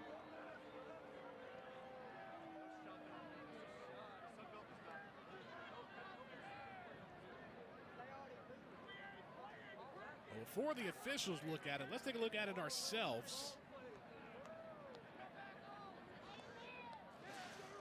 Let's see here. On the field is a catch with possession at the sideline. Timeout. The previous play is under further review. Whoa. See that a little bit. Yeah, rewind that back. Slow motion for me, baby. Here it is. So, oh man. That might go back. That might go back, but let's see where that toe, it looks like it's going to probably be on the big toe right here. Is that in? And it looks like he got maybe a little toe tap in there on that one foot. Looks like his left foot may have just toe tapped it. Let's see if right here, this is probably a pretty good angle. Oh, no. That's a close one. Well, the thing about it, Danny, if it's a close one, it's going to be hard to turn the call over. Well, the front of his toe, of Hood's toe, was in, but as his foot came down, the heel looked like it was out of bounds. So if you're the official, what do you call that a catch with the toe in? We talk about toe tapping. What do you think? Look, if we're gonna go by how hard that is, that's very hard to judge. All right, it looks like that toe did tap in before he went out, so I can see a case for that. But if you just look at it full through, it looks like the whole foot came down. It looked like it could have been out of bounds. But like I said, if there's not enough evidence to turn it over, they're going to keep the ruling. And I don't know. I just that's a hard call to make. I think they're going to keep it because that's hard to really spot.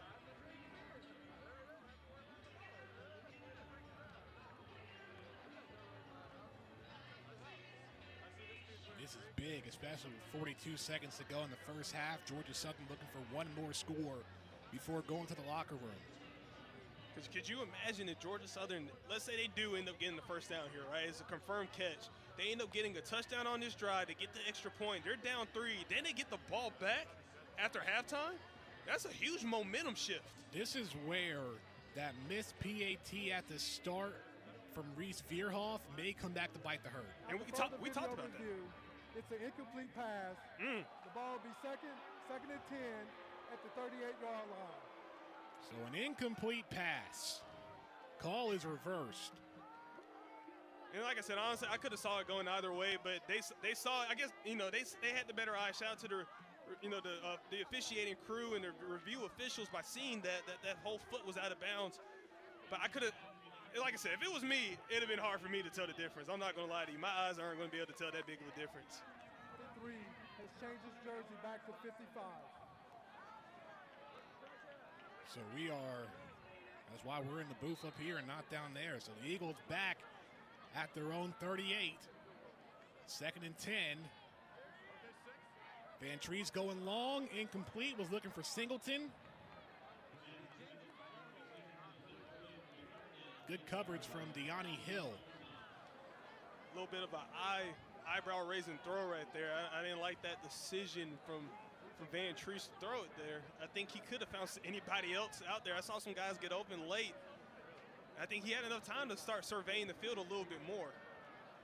3rd and 10, the Eagles 0 for 5 on 3rd down conversions tonight. They give it to White. And he's stopped. So what was a potential momentum shifter after the 4th down stop from the Eagles defense? The Eagles have a call that gets reversed that would have put them on the other side of the field. And as the clock winds down, the offense is still out there. So Van Treese just might go for it or may let the clock run out. Nah, they're going to let the clock run out. So the Eagles will go in the locker room down 20-10 at the half. Bowl eligibility is on the line, and Marshall been off to a great start before the Eagles. Getting that touchdown to Caleb Hood definitely sparked things. And that could help the Eagles getting the ball back to start the second half. Our own Emily Grace McWhorter is standing by with Eagles head coach Clay Helton. Coach, you continue to talk about putting your team in a position to fight. Caleb Hood did that with that touchdown. He had a big stop on 4th and 1. How does that continue in the second half? Yeah, you know, we get the ball first, which is important. We got an opportunity to cut it to a 1-score game. Got to be a little bit better on 3rd down efficiency offensively, and the turnover in the red zone really hurt. So clean up some of the self-made errors, and we'll put ourselves right back in the game. Thanks, Coach. Thank you. Now take us to a commercial break. 2010, Marshall at the half over Georgia Southern. We'll talk first half stats and more when we come back on ESPN+.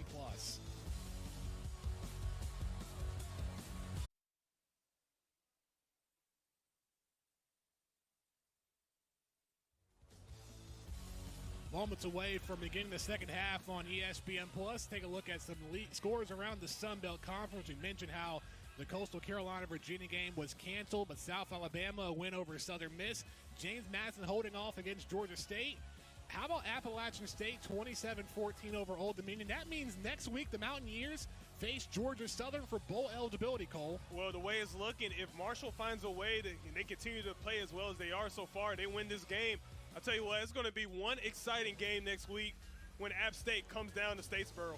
Troy beating Louisiana Monroe 34-16. We know that the Chanticleers represent the East Division in the Sun Belt Championship game, but it's between Troy and South Al in the West. Georgia Southern will get the ball to start the second half.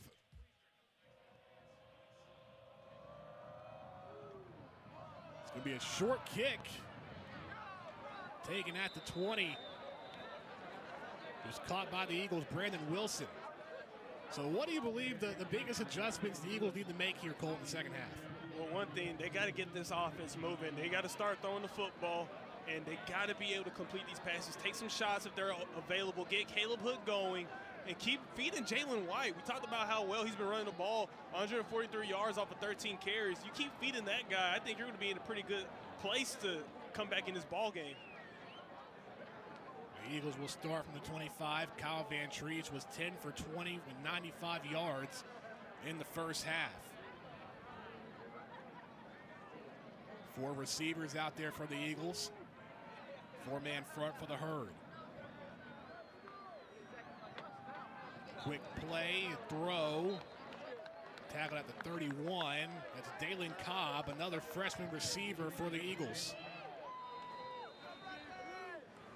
This could be a moment where these other freshman receivers have to step up. The main target for Van Treese has been the other freshman, Marcus Sanders.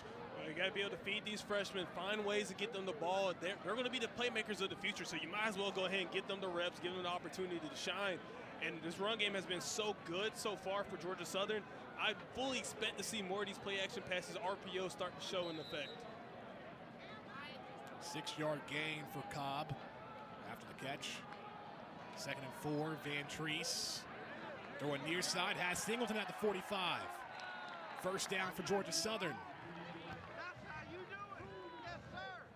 Good job by Singleton finding a way to get open out there. Looks like it was a deep curl maybe. Found a way to get the first down. Chains are moving. Game of 17. Van Treese faking the screen to Singleton will go to him across midfield, and Singleton out at the 45. See Georgia Southern fast tempo already. They're having success running their plays. So can they keep that tempo offense moving? 3 receivers to the left, 2nd and 2 from the 44. In Herd territory, Singleton screen pass again, and that time Stephen Gilmore there in a hurry. But Cole, what's been your take on the urgency from the Eagles throwing the ball? I think they realize that you can't just win the game on the ground. Yes, they've had success there, and they're going to make Marshall respect that. But when they're having success throwing the ball, it's going to help open up the playbook a little bit. And then when they decide to run the football, you're going to see some big gains that can happen on the ground. Singleton got enough for a first down. Ball placed at the 40. Cobb in motion. Play action. Van Treese finds Cobb. Cobb going to go deep to the end zone. Incomplete. Was looking for Sanders on the freshman connection. Tell you what, Micah Abraham, really good coverage right there. Wasn't fooled by the trick play. Stayed right there in coverage on Sanders, and really good by preventing Sanders from having a touchdown. There have been times where offensive coordinator Brian Ellis likes to open the playbook up. That time unsuccessful. When you're in this stretch, when you're fighting for bowl eligibility, you might as well empty out the playbook a little bit. Hood in motion on 2nd down. Van Treese, pressure coming, throws it out quickly. Elijah Alston read that play well, giving Van Treese some trouble. Sure did. Really good pressure, prevented a completion from happening, and Van Treese would have been able to kind of just flow out more to the right and be able to find his receiver in space. But hey, you saw it. So Coach Helton spoke with EG about trying to have some 3rd down completions. The Eagles were 0 of 6 on 3rd downs in the first half. 3rd and 10. Compared to Marshall, who's been 50% completion on 3rd. Empty backfield. Here comes the blitz. Van Treese was looking for Singleton. 4th and 10. Pressure got there a little bit too quick. You want to see those offensive linemen hold those blocks maybe a tad, maybe a second longer. That way it kind of helps slows up that defense, gives Van Treese a second to get the ball out, and looks like they're going to stay on the field. At this point, why not? 4th and 10 from the 40. The Eagles 52% completion on 4th downs.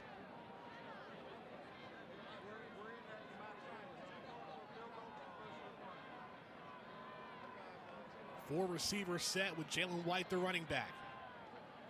5-man front from the Herd. Play clock at 1. And they're not going to get the play off in time. Van Treese knows that's on him. You saw him just tap his number.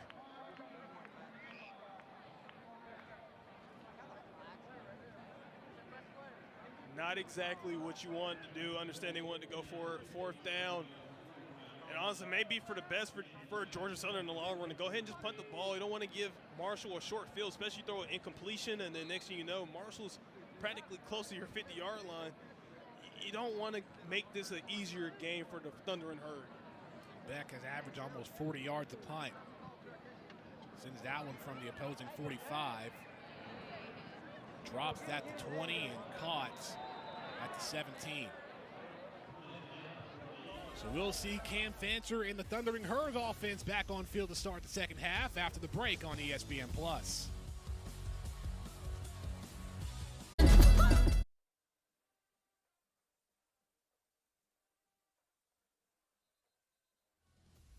Back on ESPN+, our own Emily Grace McWhorter got to speak with Marshall head coach Charles Huff before the second half started.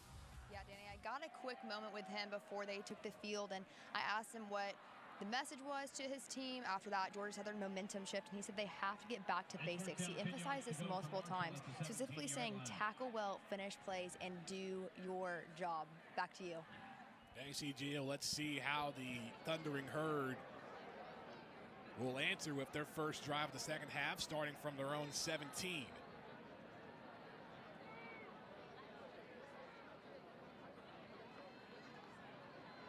Fancher with the hard count. Throws to the outside, has a man, and gets the first down. E.J. Horton, who had the big touchdown catch to start their first drive in the first half on the completion. You can see that RPO action. You know, Georgia Southern's defense are looking for the run game to happen, and then Marshall's did a great job establishing the run game early so in this game that they got to fear it, and they're playing a little bit hesitant. Fancher hit as he throws, was looking for Horton again, hit in the blind side by Waylon Free.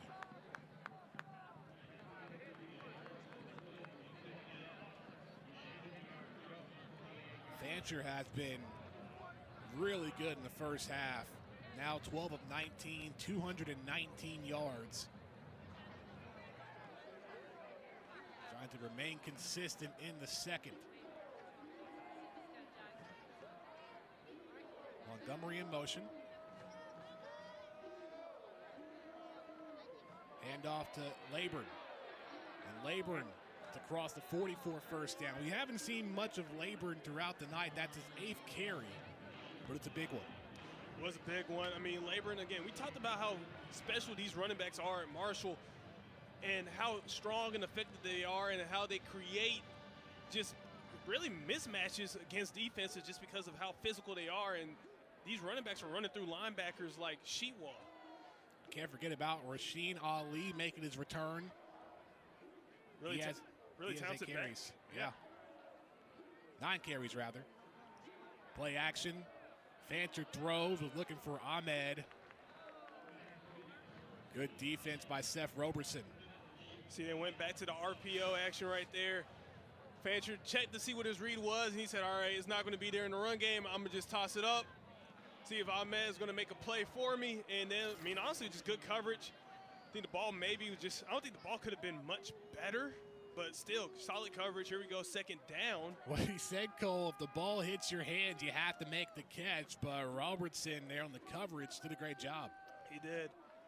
2nd and 10 from the 42. Here's Ali. And he breaks through tackles across midfield.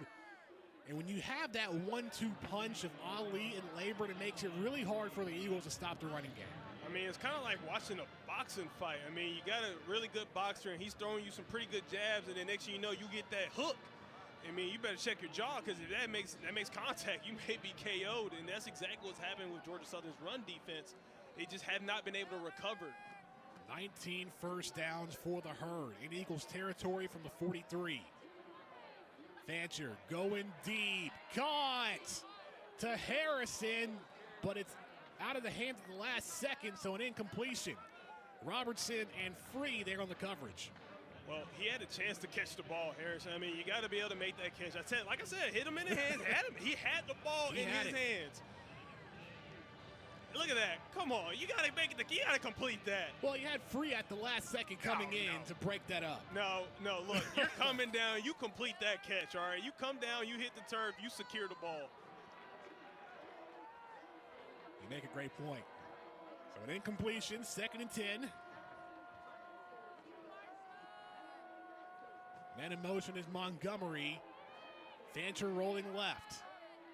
Fires downfield, incomplete. Looking for Brian Robinson. 3rd and 10. So you can see one of the adjustments that Georgia Southern's defense made. They put a guy out there as a spy. That way they can kind of monitor Fancher. If he decides to bring the ball down and run with it, they're trying to eliminate that threat to be able to help contain that running game just a little bit more to make their lives a little bit easier and make Fancher make some plays either in the air or hand it off. 3rd and 10, Fancher throws. It's caught. First down inside the 30. And Robinson that time making the catch. Heck of a catch. It looks like somebody almost got a hand on it to just bat it down and get a pass deflection.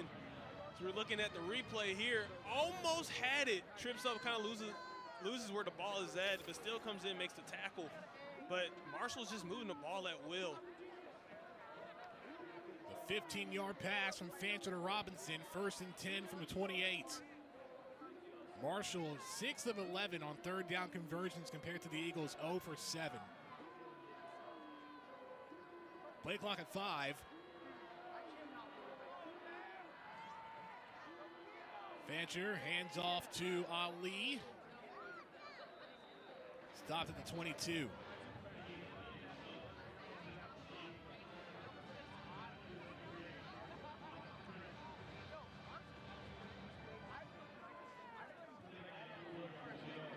of 6, second down. Fancher, plenty of time. Scrambles and throws, short. He was looking for Caleb McMillan. And one thing about this Georgia Southern defense, they're going to bring pressure. Their coverage has to be on lock. You can't let receivers get open. You got to flush Fancher out, be able to force him to throw some incompletions. Right now, this Southern defense, they haven't forced a turnover yet all game. And that's something that they got to be better at if they want to get back into it. Right now, Marshall's in a position to kick a field goal if they wanted to. 3rd and 4. Eagles showing pressure. See Jackson and Watson Trent rushing up the middle. Play clock at 2. Fancher gets it off in time. Handoff. First down and then some for Kalen Laburn. Puts the Herd in the red zone. This Georgia Southern defense is on their heels just really hard, and that should have, I mean, you're going to show pressure earlier. I think you should have went ahead and just did it. Because right there you see the linebackers, they froze up a little bit. They didn't really come down and try to run that bullets crossing blitz that they had showed initially. Had they been able to do that, I think they may have slowed up Laburn on that and been able to make a play on it. Just shows how the Herd offense has executed tonight. Over 400 yards of offense. 1st and 10 from the 11. Fancher, quick fire, Montgomery. Tried to break out of the tackle by Canteen. It's a great job on the outside. Redshirt junior Derek Canteen wearing the number 0 jersey this week. Given to the most selfless player on the team throughout practice. Way to make a tackle right there, too. I mean, look, if one guy misses that tackle, he's going to be in the end zone. 2nd down from the 8. The 13th play of the drive. Fancher, quarterback keep, and tackled by Parker Devine. Brings up third down for the Herd. Good job by Parker Devine, getting off of a block, making a tackle right there. I mean, that's something they had to be better at in the run game. Georgia Southern has not done a great job of getting off of these blocks and making some plays, making these tackles, and that's something they got to continue to do better as the game goes along. No gain on the key from Fancher. 3rd and 7 from the 8.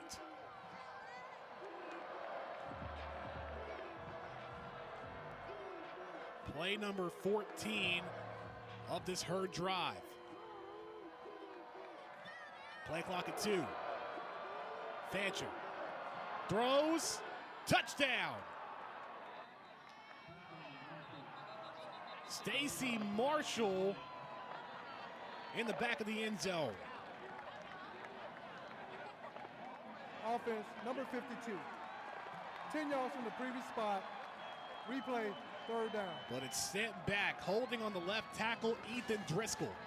Get bailed out a little bit there. And you can't, I mean, you're in man-on-man coverage right here. I mean, I understand it's hard to necessarily stop a guy from running free on the routes, but you got to be able to find ways to, if you're going to be playing out of phase, you got to come back in there and make a play on the ball.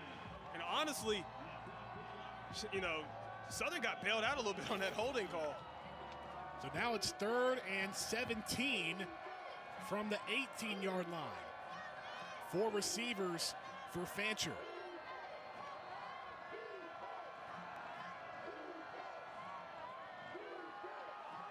Back to pass, throws, incomplete. So the Eagles caught a break, and we'll see if the Herd will go for a field goal here. I would assume they're going to kick this thing. Haven't seen the field goal unit yet tonight. Reese Veerhoff missed that PAT after the first touchdown for the Herd. This is going to be a 35-yard field goal try. A little bit of a chip shot almost. Just a little bit further out. Veerhoff didn't take any kicks last week against App State.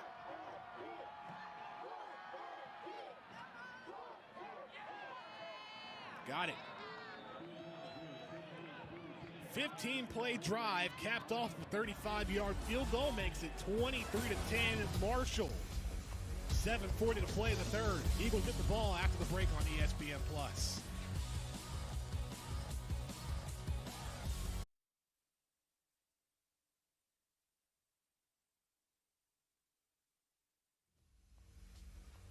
15-play drive for Marshall, taking 5:23 off the clock, makes it 23-10 over Georgia Southern on ESPN+. 7:40 to go in the third quarter on this cold Statesboro night. Currently 49 degrees in Statesboro, Georgia. Well, I got to imagine it's probably a lot colder in West Virginia right now, I'll tell you that. West Virginia. Yeah, West Virginia. Just making sure. Yeah. Huntington, West Virginia. Yeah. It's currently trying to get the temperature in Huntington. It's 36 degrees. It's a low of 20.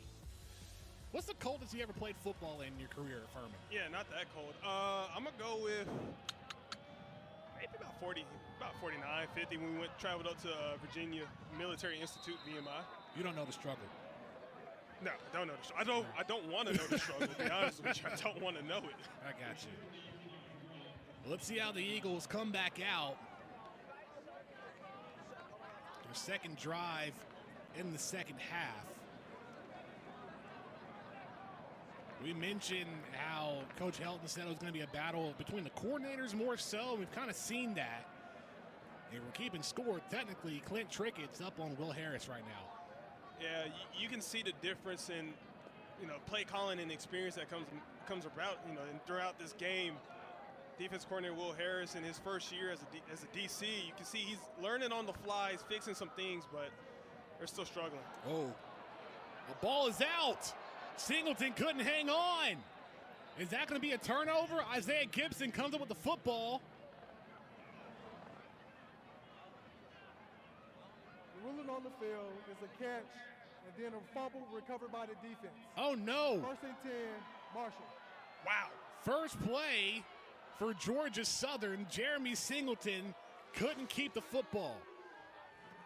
I see that elbow was down maybe, but still, you got to hold on to the football. You can't just you can't put the ball on the ground. Oh, man. You just can't do that. Especially you're trying to fight to come back in the football game, you can't have mistakes like that. That's what kills.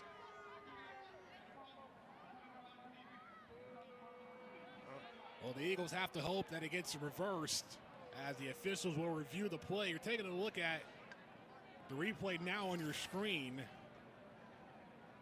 Looks like that right elbow may have been down, but still. We already saw one fumble from Kyle Van Treese, was trying to get the ball back on play action, trying to get it back from Jalen White, lost it. And now, if this counts, if this stands, you're going to have the Herd near the red zone after getting a field goal and have a chance for a touchdown. Tell you what, that would be the worst case scenario for Georgia Southern. They found a way to turn a turnover into 7 points and put you down 20 points. We thought that missing that extra point was going to come back and maybe bite Marshall because Georgia Southern got some life in their offense. But we haven't seen that life that they start to have in the second quarter. It hasn't came back, and right now they're just making mistake after mistake. So look at Singleton's legs. As he goes down, the ball comes out.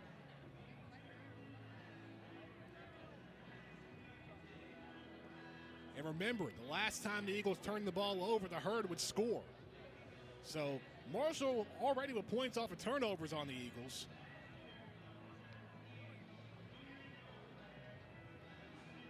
Yeah, it's going to be an interesting situation, but you talk about how well this Marshall defense has played so far in this game and how well they've played so far this season.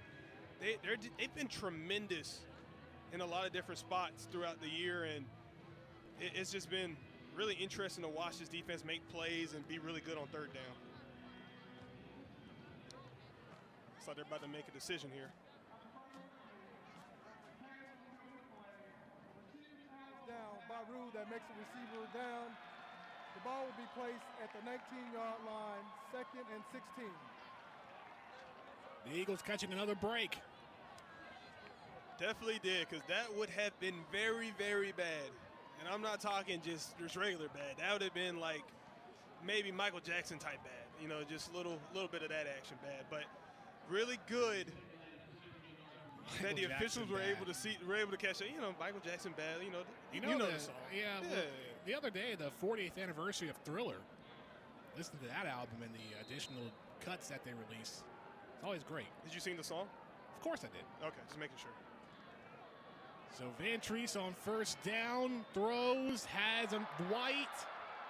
Rather second down, White still on his feet, gets the first down. Across the 40. And White slow to get up. He took a big shot.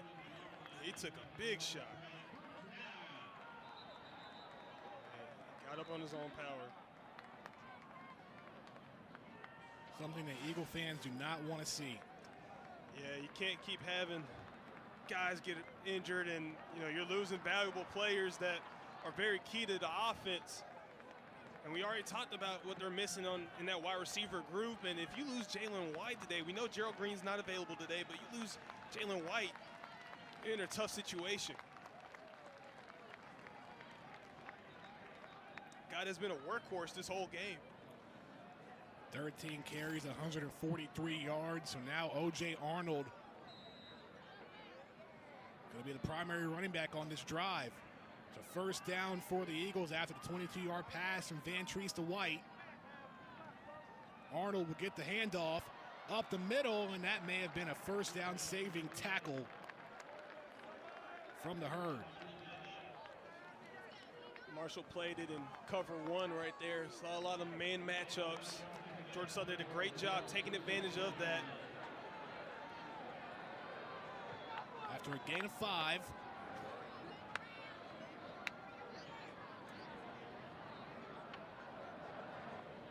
From the 46. Vantrease rolling right, pressure, throws, incomplete. Elijah Alston was chasing Vantrease. No intentional grounding, make it 3rd and 5. Like I Can said, the Eagles get a first down conversion here, Cole? they haven't converted yet all game, so I'm not going to lie. It doesn't look very good, but hey, anything can happen. You got to keep the hope, right? Still plenty of time to go, but Georgia Southern 0 of 7 on 3rd downs. The Herd have done a tremendous job limiting the Eagles. 3rd and 5. Vantrease is sacked. Abraham Beauplan. And it's 4th down. That's not something you typically see from this offensive line unit. They don't usually get beat. It looks like some miscommunication. Langmeyer, the center, he didn't help out the running back. I understand he was probably sliding away from it, but he probably should just put up a hand to kind of help that running back out, O.J. Arnold. That way he could have came up and made a block and maybe helped Vantrease figure something out instead of taking that sack. That is Beauplan's first sack on the year, and it's a big one. Anthony Beck's punt takes a bounce inside the 30. Going to get down to the 24, maybe the 23. And that's where Marshall will start back on offense when we come back from break. 23-10, Thundering Herd over the Eagles. 5:39 to play in the 3rd quarter.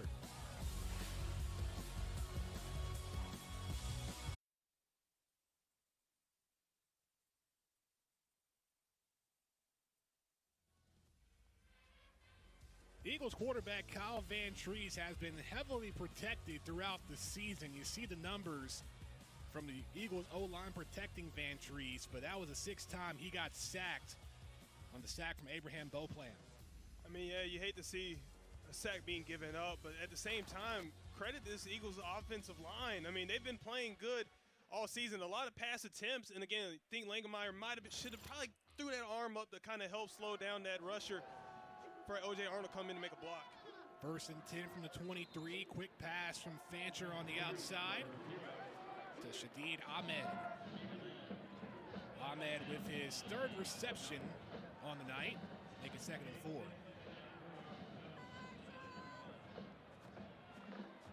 Under 5.5 to play in the third quarter.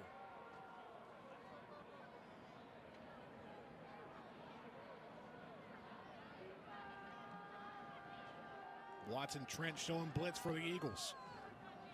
And the Eagles send 6. Fancher rolling left, throws, has a man, pushed out at the end. Charles Montgomery on the catch for a first down. Like I said before, if you're going to blitz, you're going to put yourself in man coverage, and you got to play it well. You basically should pretty much be in phase with these receivers. If you're going to be blitzing, you're going to be played in man coverage. You got to be in phase. Fancher quick throw again, overthrows Horton. Haven't seen many mishaps from the redshirt freshman throughout the night. No, he's been playing phenomenal. I mean, not just throwing the football, but using his legs as well. I think he's been a really dangerous weapon. He's true dual threat, meaning in his type of quarterback play. I mean, he's been playing a pretty good game. It seems like the Herd may have a starter for a few years to come. Good to have your future somewhat secured in that position. 2nd and 10, play clock at 7. From the 41, Fancher finds Horton, and Horton couldn't hang on. That tipped off the hands. Got to catch it, right, Cole? Yeah, definitely, no matter what. No matter what. I don't care if your fingernail touches it. Fingernail needs to bring it in. I don't care. But yeah, the ball was a little bit too high, though, for Horton. You want to see Fancher make some of these throws a little bit easier for his receivers. You don't want to put yourself in a position where it's 3rd and long and you got to sit back and make a play happen. But we know how dangerous Fancher can be with his legs. 3rd and 10. Fancher lets it go quickly. Ooh. Big hit from the Eagles, Anthony Wilson. And that's going to bring up 4th down. With a player down, Wilson. Oh, no.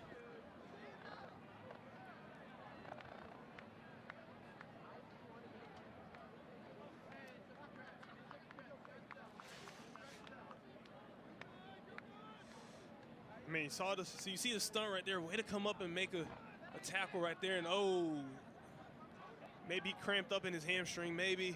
I don't want to speculate too much, but hopefully it's just a cramp. It's like they're trying to shake it out.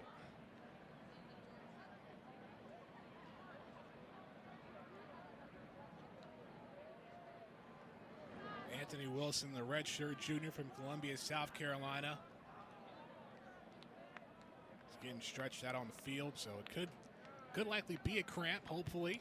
Hopefully it's a cramp. It's definitely best case scenario. Just need to stretch him out, get that blood flowing a little bit, get him up on his feet.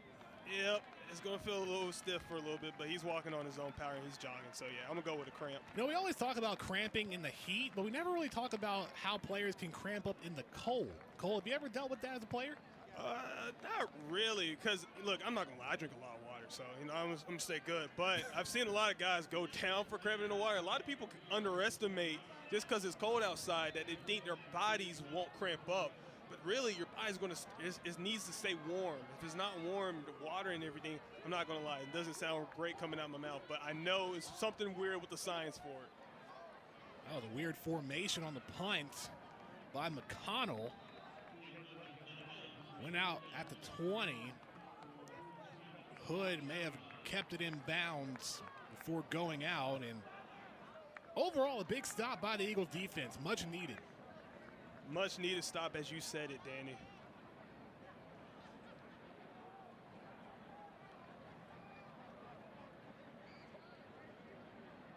So you got to see this offense. They got to get something clicking if they want to come back in this game. Only down 13. They got to figure something out, and I think you go back to the run game. Well, here's the thing. You don't have Jalen White out there, so it's going to be all on O.J. Arnold. Hood's in motion on first down from the 21. And a quick catch from Hood, falling out to 24.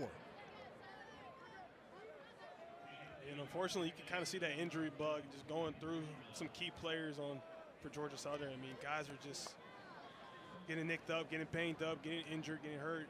A lot of key players that are very crucial for this offense to succeed.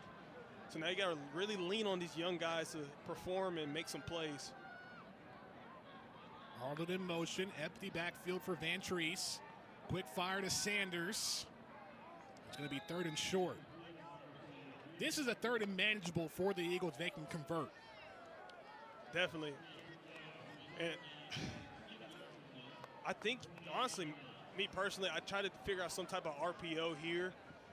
Georgia Southern does have a tendency whenever they do run the RPO to kind of run that counter run to set it up. And next thing you know, you'll see one of these receivers open on a glance or really one of these slant routes. But we'll see if that happens. 3rd and 3 from the 28. Van Treese airing it out deep downfield for Hood, and it's intercepted. E.J. Jackson couldn't hang on at the last second, and he knows it. That would have been great for the highlight reel, but hey, you got to be – look, ball hit him in the hands. You got to come down with it. It applies not just to receivers, the DBs. When the ball hits you in the hands, you got to come down with it and make a play. And right there, he had the moment. Moment was a little bit too big at that point. So even DBs, ball hits the hands, you got to catch it. Yeah, man. And people say that you're playing defensive back is because you couldn't catch the ball as a receiver. I don't know if that's true. That's just what I've heard. But you got to catch the ball no matter what if the ball hits you in the hands. A 3 and out from the Eagles. Beck's punt. Going to bounce at the 32.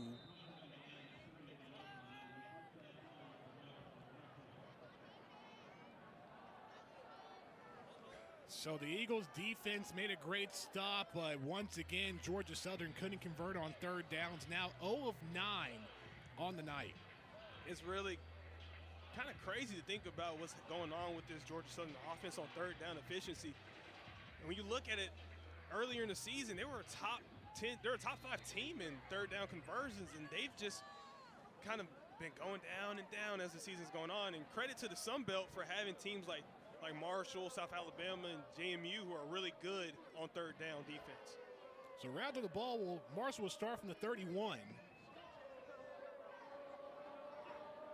Play clock winding down. Fancher, handoff to Ali, rather a quarterback keep. A flag is out. It's going to be a free play for the Herd. I mean, the big battle tonight was going to be 3rd downs. I mean, Georgia Southern's offense, the best on 3rd downs in the conference, but Marshall, the best 3rd down defense, not just in the conference, but in the nation. Offsides, defense number 42. In the neutral zone at the snap. 5-yard penalty, remain 1st down. And offsides on Dylan Springer, the 6-year senior for Georgia Southern. Like you said, it's been an uphill battle for Georgia Southern. Just a lot of injuries, and just like sometimes the offensive production has lacked some, and again, that's more like because of injuries. So 1st and 5, Ali getting some help from his own lineman, the center Logan Osborne, trying to carry Ali for some extra yards, get to 1st down. In most cases, you say push the pile, but he was just pulling the guy You around. ever done that? You ever tried to carry a running back like that as old lineman? I actually did that one time. I played Virginia Tech when I was at Furman, and we were scoring, we're on the goal line, we're getting ready to score. I believe it was Devin Wynn, pulled him into the end zone. We scored a touchdown, went up early on BT. Good times. I'm going to go back and watch that game, find that footage, and see if you're telling the truth. I don't cap like that, Danny. Okay. I don't cap. All right. It's not in my game. From the 42 on 1st down. Fancher will keep. Rolls out of bounds. You keep it 100 at all times, don't you, Cole? That's all I know, Danny. Hey, look, I'm a Southside Atlanta baby. Look, that's all I know is keeping it 100. In the words of Drake, you've been keeping it 8 more than 92 with 100. Pretty much. Inside 2 minutes to go in the 3rd. Just a 1-yard gain off the quarterback keep from Fancher.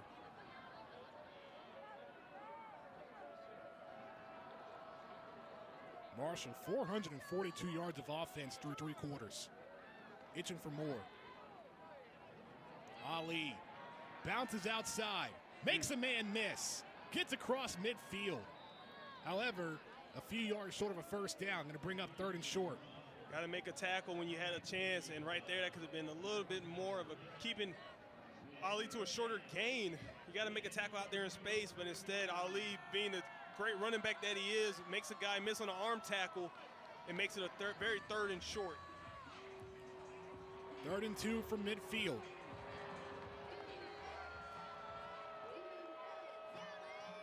Fancher keeps. Tackled by Springer. That's a big 3rd down stop for the Eagles. Great job by that Eagle defense. Got penetration. Looks like it was a quarterback stretch. Eagles get penetration. They penetrate the gaps, get back there, and able to make a play on Fancher, who again has been extremely dangerous with his feet.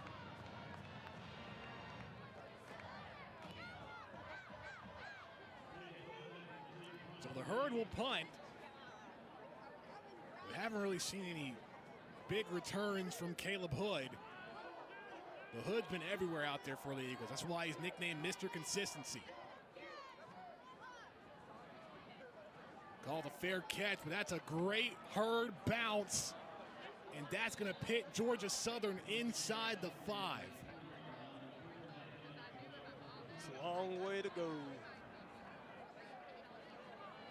About 97 yards, you're going to have to get down the field, and 14 seconds left, so you're going to go into the 4th quarter unless you have a one-hitter quitter here. But again, this is going to be a test of this Southern offense. And here's the thing, Georgia Southern's down but not out. It's only a 2-touchdown game. There's one thing about this game that I thoroughly love is that even when things look hopeless sometimes, you can find a way to claw your way back into it. You're never out. You're never really out until the clock hits 0.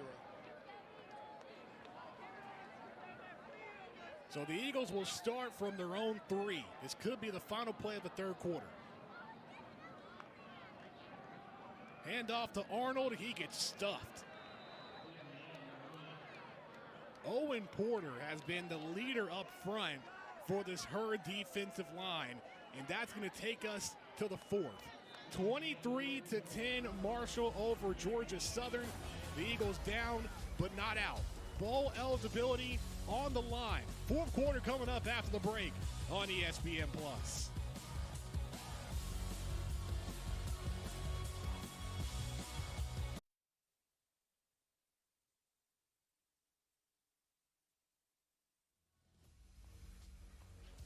This was the last time the Eagles and the Thundering Herd faced off on the gridiron 22 years ago, September 21st, 1996, and Marshall got the last laugh, a 29-13 win over Georgia Southern. They've won the last 4 games against the Eagles. Can they make it 5 as the 4th quarter begins on ESPN+? It's 2nd and 10 from the 3 for the Eagles. Van Treese, quick throw, has Singleton. Singleton trying to wrap around for a first down, may be short. Our own Emily Grace McWhorter has an injury update on the Eagles' Jalen White. Thanks, Danny. Brandy Klaus, head athletic trainer, told me that Jalen will be out for the remainder of this game with a knee injury. Back to you. Thanks, CG. So, no Jalen White. Didn't have Gerald Green to start tonight. So now it's all on O.J. Arnold, and we may see a bit of A.J. Brown for the Eagles. It's 3rd and 1. Can the Eagles get their first 3rd down conversion tonight? We'll see. Pistol formation. Play action. Outside. Good block. Darius Lewis with a first down and then some. And the Eagles have done it. Their first 3rd down completion on the night. That's got to be a big one in the 4th quarter, Cole. That was a huge one. And you know what? I want to talk about number 56, Brian Miller, the left tackle. Got out there in space and made a pancake block that helped get the first down. I mean, just a vicious block. Got the guy on the ground. I think his helmet came off, too. The 20-yard gain from Darius Lewis. Trips right for the Eagles from the 32. Dump out to Arnold. Arnold gets to the 40. Offense starting to pick back up for Georgia Southern. Hey, look, you gotta have some sense of urgency. We saw Coach Helton get his guys riled up, got them fired up, gave them a great motivational speech, probably with some words we can't repeat, but that's fine though. He got them fired up. And right now, we see this urgency is picking up for this Georgia Southern offense, and they're moving the ball. 2nd and 2 from the 40. Vantrease play action, floats one up for Singleton, couldn't hang on. Joshua Bowers on the coverage for Marshall. And kudos to Joshua Bowers too. So in that coverage right there, he knows he's man on man. He uses the sideline as a second defender technically to kind of help him out. That way all he has to do is just get his hand up, make a play on the ball, and force the incompletion. You saw what just happened there. It was an incompletion. Here it is, 3rd and short. 3rd and 2. Can the Eagles keep the momentum going? Vantrease in the quarterback keep, gets a first down.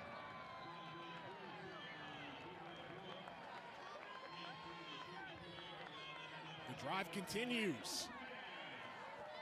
Like we said, Cole, the Eagles are down but not out. Let's see if Coach Helton's speech in between the quarters provides a spark. Well, one thing you can always say about a good football team, they don't give up no matter what's going on. They always keep fighting. And Georgia Southern, yes, do they have injuries? Yes, they have a lot of injuries, but they're fighting. They're not giving up. And that's what you got to have in a quarterback that wants to keep fighting, won't give up, and will put the game on his back if he needs to. Vantrease is going to throw, rolling right. Has Singleton across midfield, taken down at the 41. Check that, make it the 42. Big first down catch. Look at this. It's a really good protection. Vantrease says, all right, let me roll out, see somebody going to run with me. Finds Singleton running with them, makes a big play. However, Vantrease sacked on 1st down. Owen Porter from behind. That's the 2nd time Vantrease has been taken down tonight. Well, you know what? They call Owen Porter the Moose, okay? I don't know why they do that, but, man, you can tell he's strong as an ox, all right? Maybe strong as a moose. We're just going to say that. Why would you say, if his nickname's the Moose, why would you say he's as strong as an ox? Because I was thinking about an ox for some reason, but still, the Moose, all right? He comes in, makes a great sack. Now, Georgia Southern's offensive line is now tied with everybody else in sacks allowed. 2nd and 16. Arnold, the keep. Arnold breaks through. Arnold, 1st down.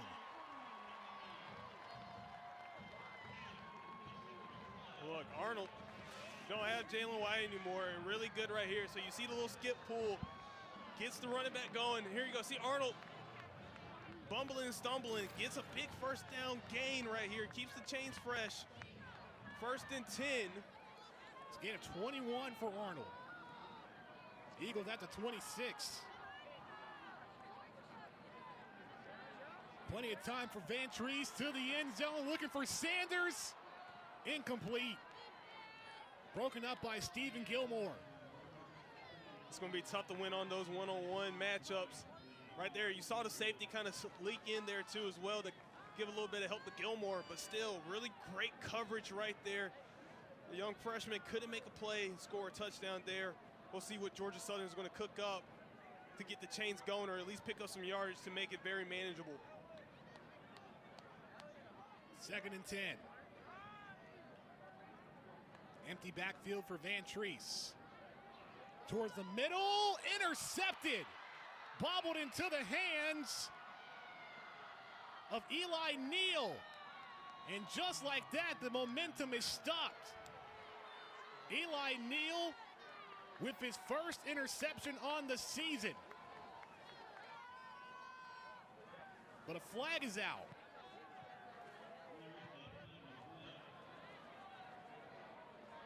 Looks like there's 2 flags out there. See one there. I think there's another one by another official around about the 30-yard line. On the field is an interception by the defense. After the play, personal foul on the intercepting team, number 55. 15 yards from the end of the run, 1st and 10, Marshall. So the Moose, Owen Porter, on the penalty, but it's still an interception for the Herd. Marshall gets the football back with 10:49 in the 4th when we come back on ESPN+. Was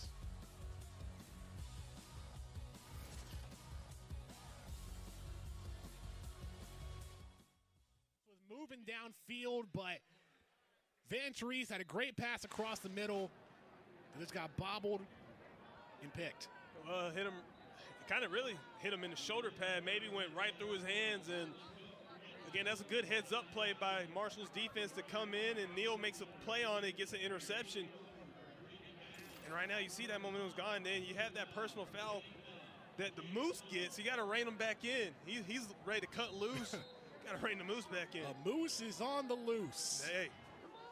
So that puts the Herd back at the 15 to start the drive after the interception. Fancher handoff to Laburn. Marquez, Watson, Trent on the tackle. How does that shift things in this game, Cole? Right now, so you got 10 minutes and less than 35 seconds now left in this game, all right? We know what Marshall's going to do. They're going to keep the ball on the ground. That's what they're pretty good at doing, is running the football. But really, the story's been really on Cam Fancher's been having such great success throwing the ball, too. So I expect to see the ball on the ground. Laburn on the carry, still on the ground. And may have enough for a first down, tackled at the 25. Forward progress will give him the first. That's a grown man running the football right there. You can see it.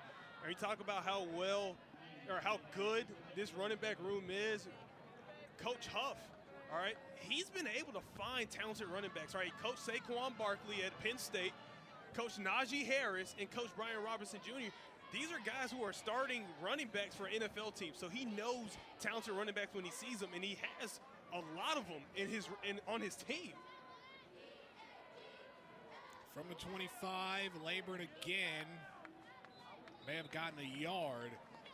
But that's the big thing for Marshall. I mean, when you add the fact that Rasheen Ali playing in his first game this season, so he is completely fresh, and you have Kalen Laburn, who leads the Sun Belt Conference in rushing yards this year, you have a unique 1-2 punch going out to the final stretch of the year. Well, we can't forget about Cam Fancher. So really, it's kind of like a three-headed monster that you have back there in your backfield that can run with the rock. Ali in at running back after the gain of 1. Fancher will keep and dump one off to Devin Miller. And Miller gets to the 45-yard line for a Herd first down. And there you see the RPO action. They played off of the inside zone split because they knew that Georgia Southern was going to bite on it. Releases the tight end out, wide open. Fancher throws the ball, makes the play happen. And there you go, it's a first down already.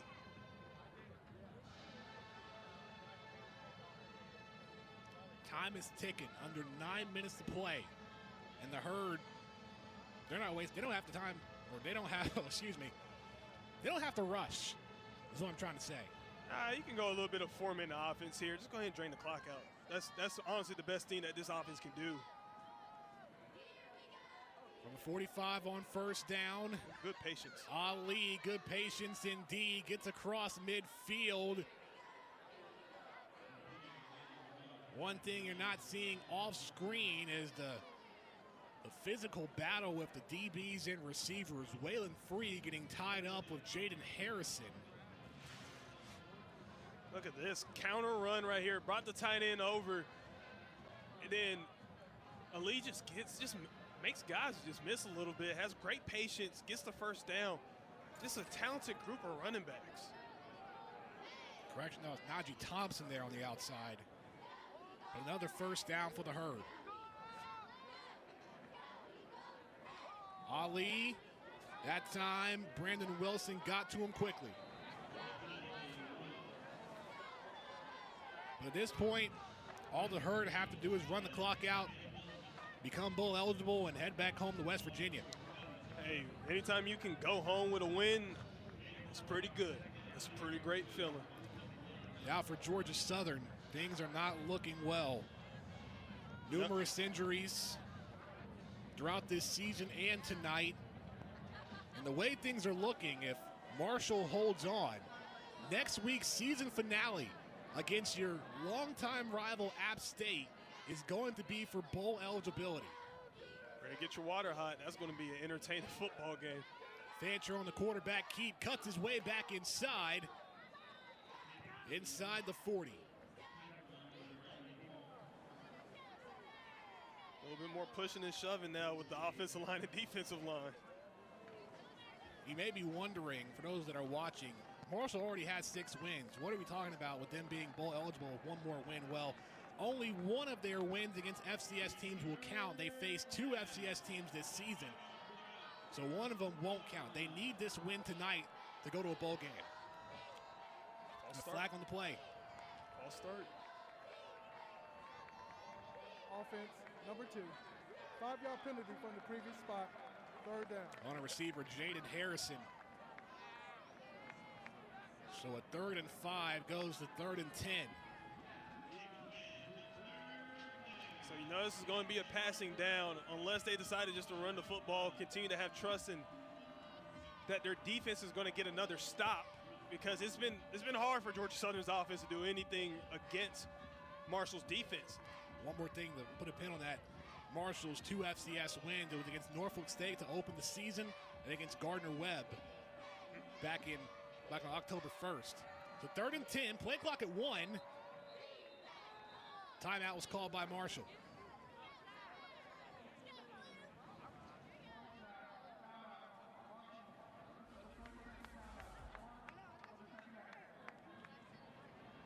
Timeout. So a timeout called by the Herd. 6 minutes to go in the 4th. We'll take a quick break on ESPN+.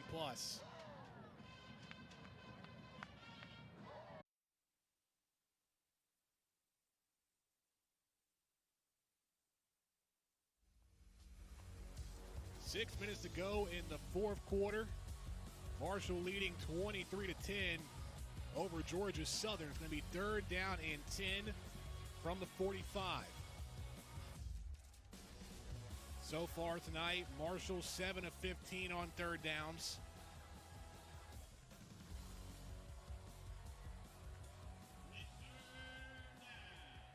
Almost 500 yards of total offense from the Thundering Herd. Fancher a hard count.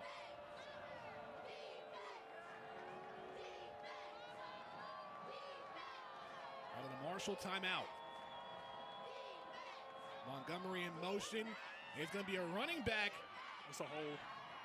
Ethan Payne gets a 1st down. You said there was a hold, Cole, but no flags out on the field.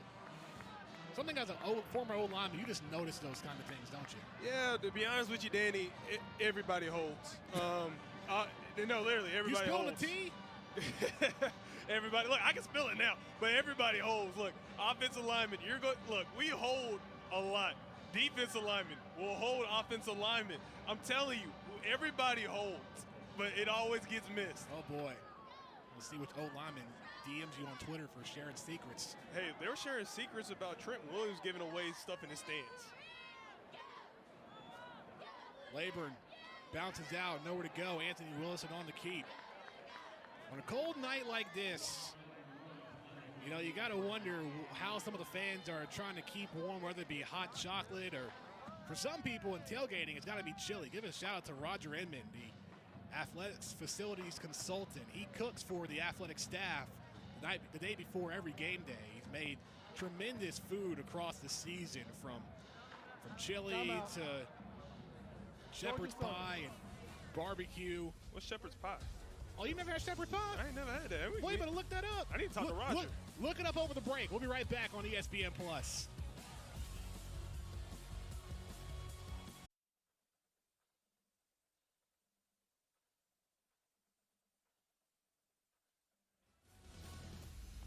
Back on ESPN+, 5:02 to go in the 4th. Cole, did you look up the recipe for shepherd's pie? I didn't look up the recipe, but you looked it up, though. I did look it up, and honestly, it looks pretty good. I need to talk to Roger after this. Get me a little slice of the pie. You need to come down to Statesboro a day early and enjoy some of Roger's cooking. He makes some delicious food every Friday before a game. I bet. Had some barbecue last night with some coleslaw, baked beans, a little bit of mac and cheese. Boy, I'm getting ready for Thanksgiving. I'm not going to lie to you. I'm not a big fan of coleslaw. I just can't do it. I can't do it. Ooh, I can't do it. Okay, you know what? I just can't do it. I'm not going to disagree with you. I just can't. All coleslaw is not the same. That's it. Okay? That is the key. So you didn't have some bad coleslaw. That is true. I've had some bad coleslaw in my life. Out of the Eagles' timeout, 2nd and 9. Ali muscles his way through inside the 25. Going to be 3rd and short. Ollie's a great runner. You see him lowering that shoulder, fighting for those extra yards. I feel like that's something, that's a good trait really good running backs have. They know how to lower their shoulder and fight for extra yards. I feel like that's something that differentiates normal, average running backs from exceptional running backs. Approaching 4.5 minutes to go in regulation. A touchdown here for the Herd could close it out.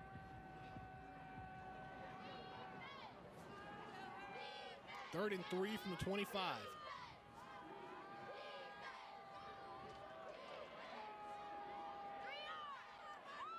Fancher, making men miss, cutting back in, gets the first down. He put Dylan Springer on skates. I was about to hit the split out there, but really good by Fancher, by faking out Springer, kind of coming back and then fighting for that first down. Like I said, you can tell how talented this backfield is for Marshall, all right? Really talented quarterback that is extremely good with his feet, that can throw the ball, that's continuing to develop, has a little hand and finger injury, looks like he's trying to shake it off. Then you have Labor, then you have Ali. I mean, this is a really talented group of runners that can really be something special down the line in future seasons coming up. First down from the 21. Up the middle is Leyburn. Tackled near the 15. The last game for Marshall next week is against Georgia State, while Georgia Southern, in what's looking like a win-or-go-home type of scenario. Timeout. Georgia Southern. This is their second timeout of the second half, 30 seconds. Please reset the Eagles game will play clock. App State. We're being told that there was some action out there with Najee Thompson Timeout. for Georgia Southern.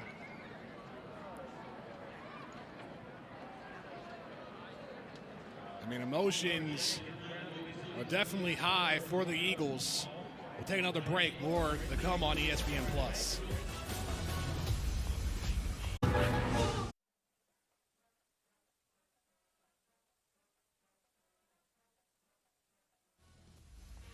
Back on ESPN Plus. 2nd and 4 from the 15 for Marshall. 3:23 to play in regulation out of the Eagles' timeout. Georgia Southern with 1 timeout remaining. Marshall with 2.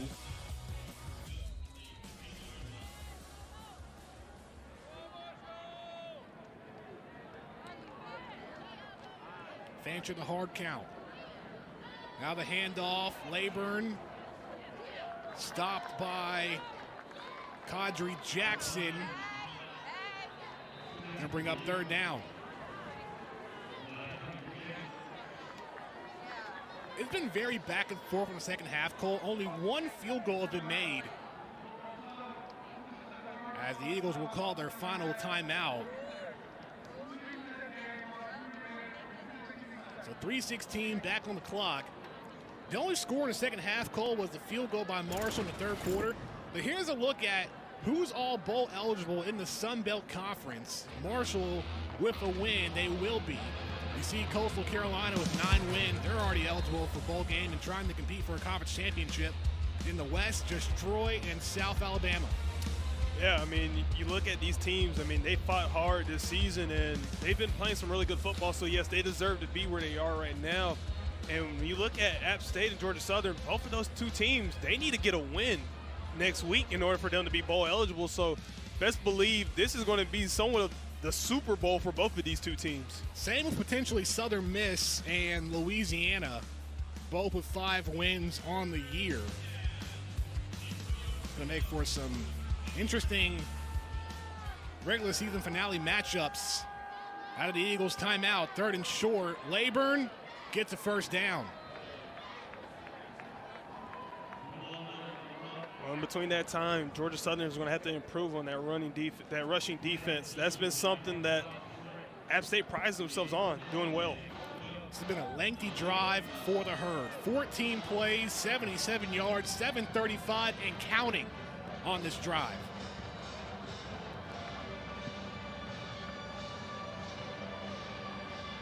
See Marshall taking their time, true 4-minute offense, just trying to run out that clock and get up out of here. More so 8-minute offense on this drive. Oh, yeah. Time of possession continuing to go up.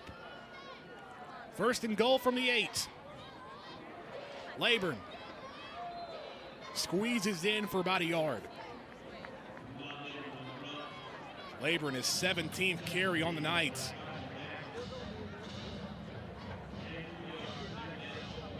Correction, what, the 17th? The running game's been split up fairly evenly. Laburn 17 carries, Rasheen Ali in his first game back 16 carries. Cam Fancher, a couple of quarterback keeps. He has 13 carries for 68 yards and that rushing touchdown back in the first half. Yeah, so you already know having a lead back is just something that's very crucial for this offense to continue to flourish. Now they have a little bit more opportunity to be great. Now here they are. The play clock was winding down. Marshall using a timeout.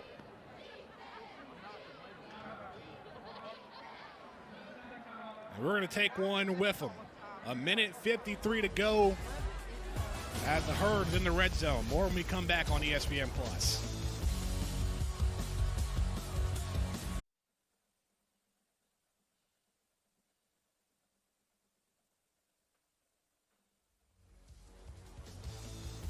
Back on ESPN+, 1:53 to play. The Herd's in the red zone, 2nd and goal from the 6. The Herd have had the ball this possession for almost 9 minutes, and this will be their 16th play on the drive. Ethan Payne and a running back. He'll get it. Cuts through inside the 5, 3rd and goal. Right here, just chew up about 30 seconds. And then next thing you know, you got to probably run one more play. And I don't know if Coach Huff's going to just kind of go for the kill shot here and just go ahead and score a touchdown or just try to take some knees and run it out. But more than likely, I think he's going to go for the kill shot. I mean, with a drive like this, 16 plays, 81 yards, approaching 9.5 minutes, you better score a touchdown here for Marshall. Oh, yeah. I mean, no prisoners in war, right? No prisoners. Payne still in at running back. 3rd and goal from the 4. Payne stopped. Kieran Smith getting there in time. Bring up 4th and goal. Nonetheless, points on the board is the final nail in the coffin. Yeah, no doubt. I mean, I don't know what they're going to do here because it's kind of a weird situation. You could go ahead and score the touchdown, or you could kick a field goal, or you could just, more than likely, just go ahead and score the touchdown. Well, the game clock and play clock are separated by about 17 seconds. Correction, 16 seconds. Yep. So if they don't get this here, it's turnover on downs, but, I mean, there's not much you can do here. Well, the offense is still out there. Play clock at 5. 4th and goal. From the 5. Fancher going to keep and just going to fall down. Turnover on downs, but nonetheless, when you take over 10 minutes off the clock on a drive, that's all you want to do for Marshall. And just like that, the Thundering Herd are going bowling. Yep, and that's a job well done on that drive and that whole series right there. I mean, chew up 10 minutes of clock. Don't give Georgia Southern any type of time to get down the field, try to put up some points. I mean, Marshall just completely outplayed the Eagles on offense and defense tonight, and it just showed. The Herd will win their 3rd game in a row, while Georgia Southern losing their 3rd game in a row.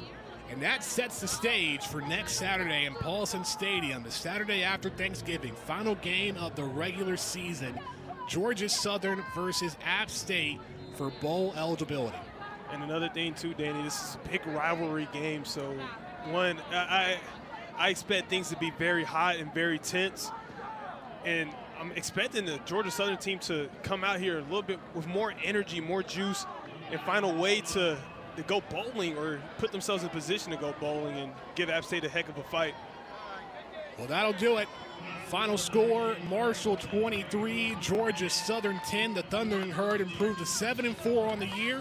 Georgia Southern dropped below 500 for the first time this season at 5-6.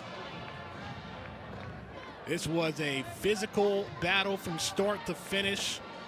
Marshall with 529 yards of total offense. Georgia Southern 384 yards, but Cam Fancher 17 for 32, 274 yards and 2 touchdowns. Also 14 carries for 63 yards and a touchdown. And how about the return of Rasheen Ali? 16 carries for 79 yards, helping the Herd become bowl eligible. And our own Emily Grace McWhorter is standing by with Marshall head coach Charles Huff. You are now bowl eligible. What really got your team to this point? Well, again, I think it started back in the summer, with our culture and just fighting for each other. We talked about it at the beginning of this month. Our seniors, this is their last month of football. I hope all of them get a chance to move on and play in the NFL, but it's not guaranteed. So we talked about maximizing every day in November, making sure it's a November to remember. And tonight was just a gritty, gutsy win on the road. And you got to be able to do that down the stretch in order to be successful. We saw a lot of production from Rasheen Ali. What can you say about him? I mean, the kid's he's a tough kid, man. He's been, battling to get back and itching and scratching to get back. Our medical team has done a good job with him. For him to come out today and battle, it just speaks to the heart of our team, and he's just one of the guys that battled today, and it paid off. Thanks, Coach. Thank you, guys. Go Herd. Final score, 23-10, Marshall's going bowling. Cam Fancher, 274 yards. Rasheen Ali in his first game of the year, getting the job done with 79 yards on 16 carries. So that'll do it from Statesboro. For Cole Neely and Emily Grace McWhorter, I'm Danny Wall saying so long from Paulson Stadium, when the final score is Marshall 23, Georgia Southern 10. All games airing on the ESPN networks or streaming live and archived on the ESPN app. This has been a presentation of ESPN.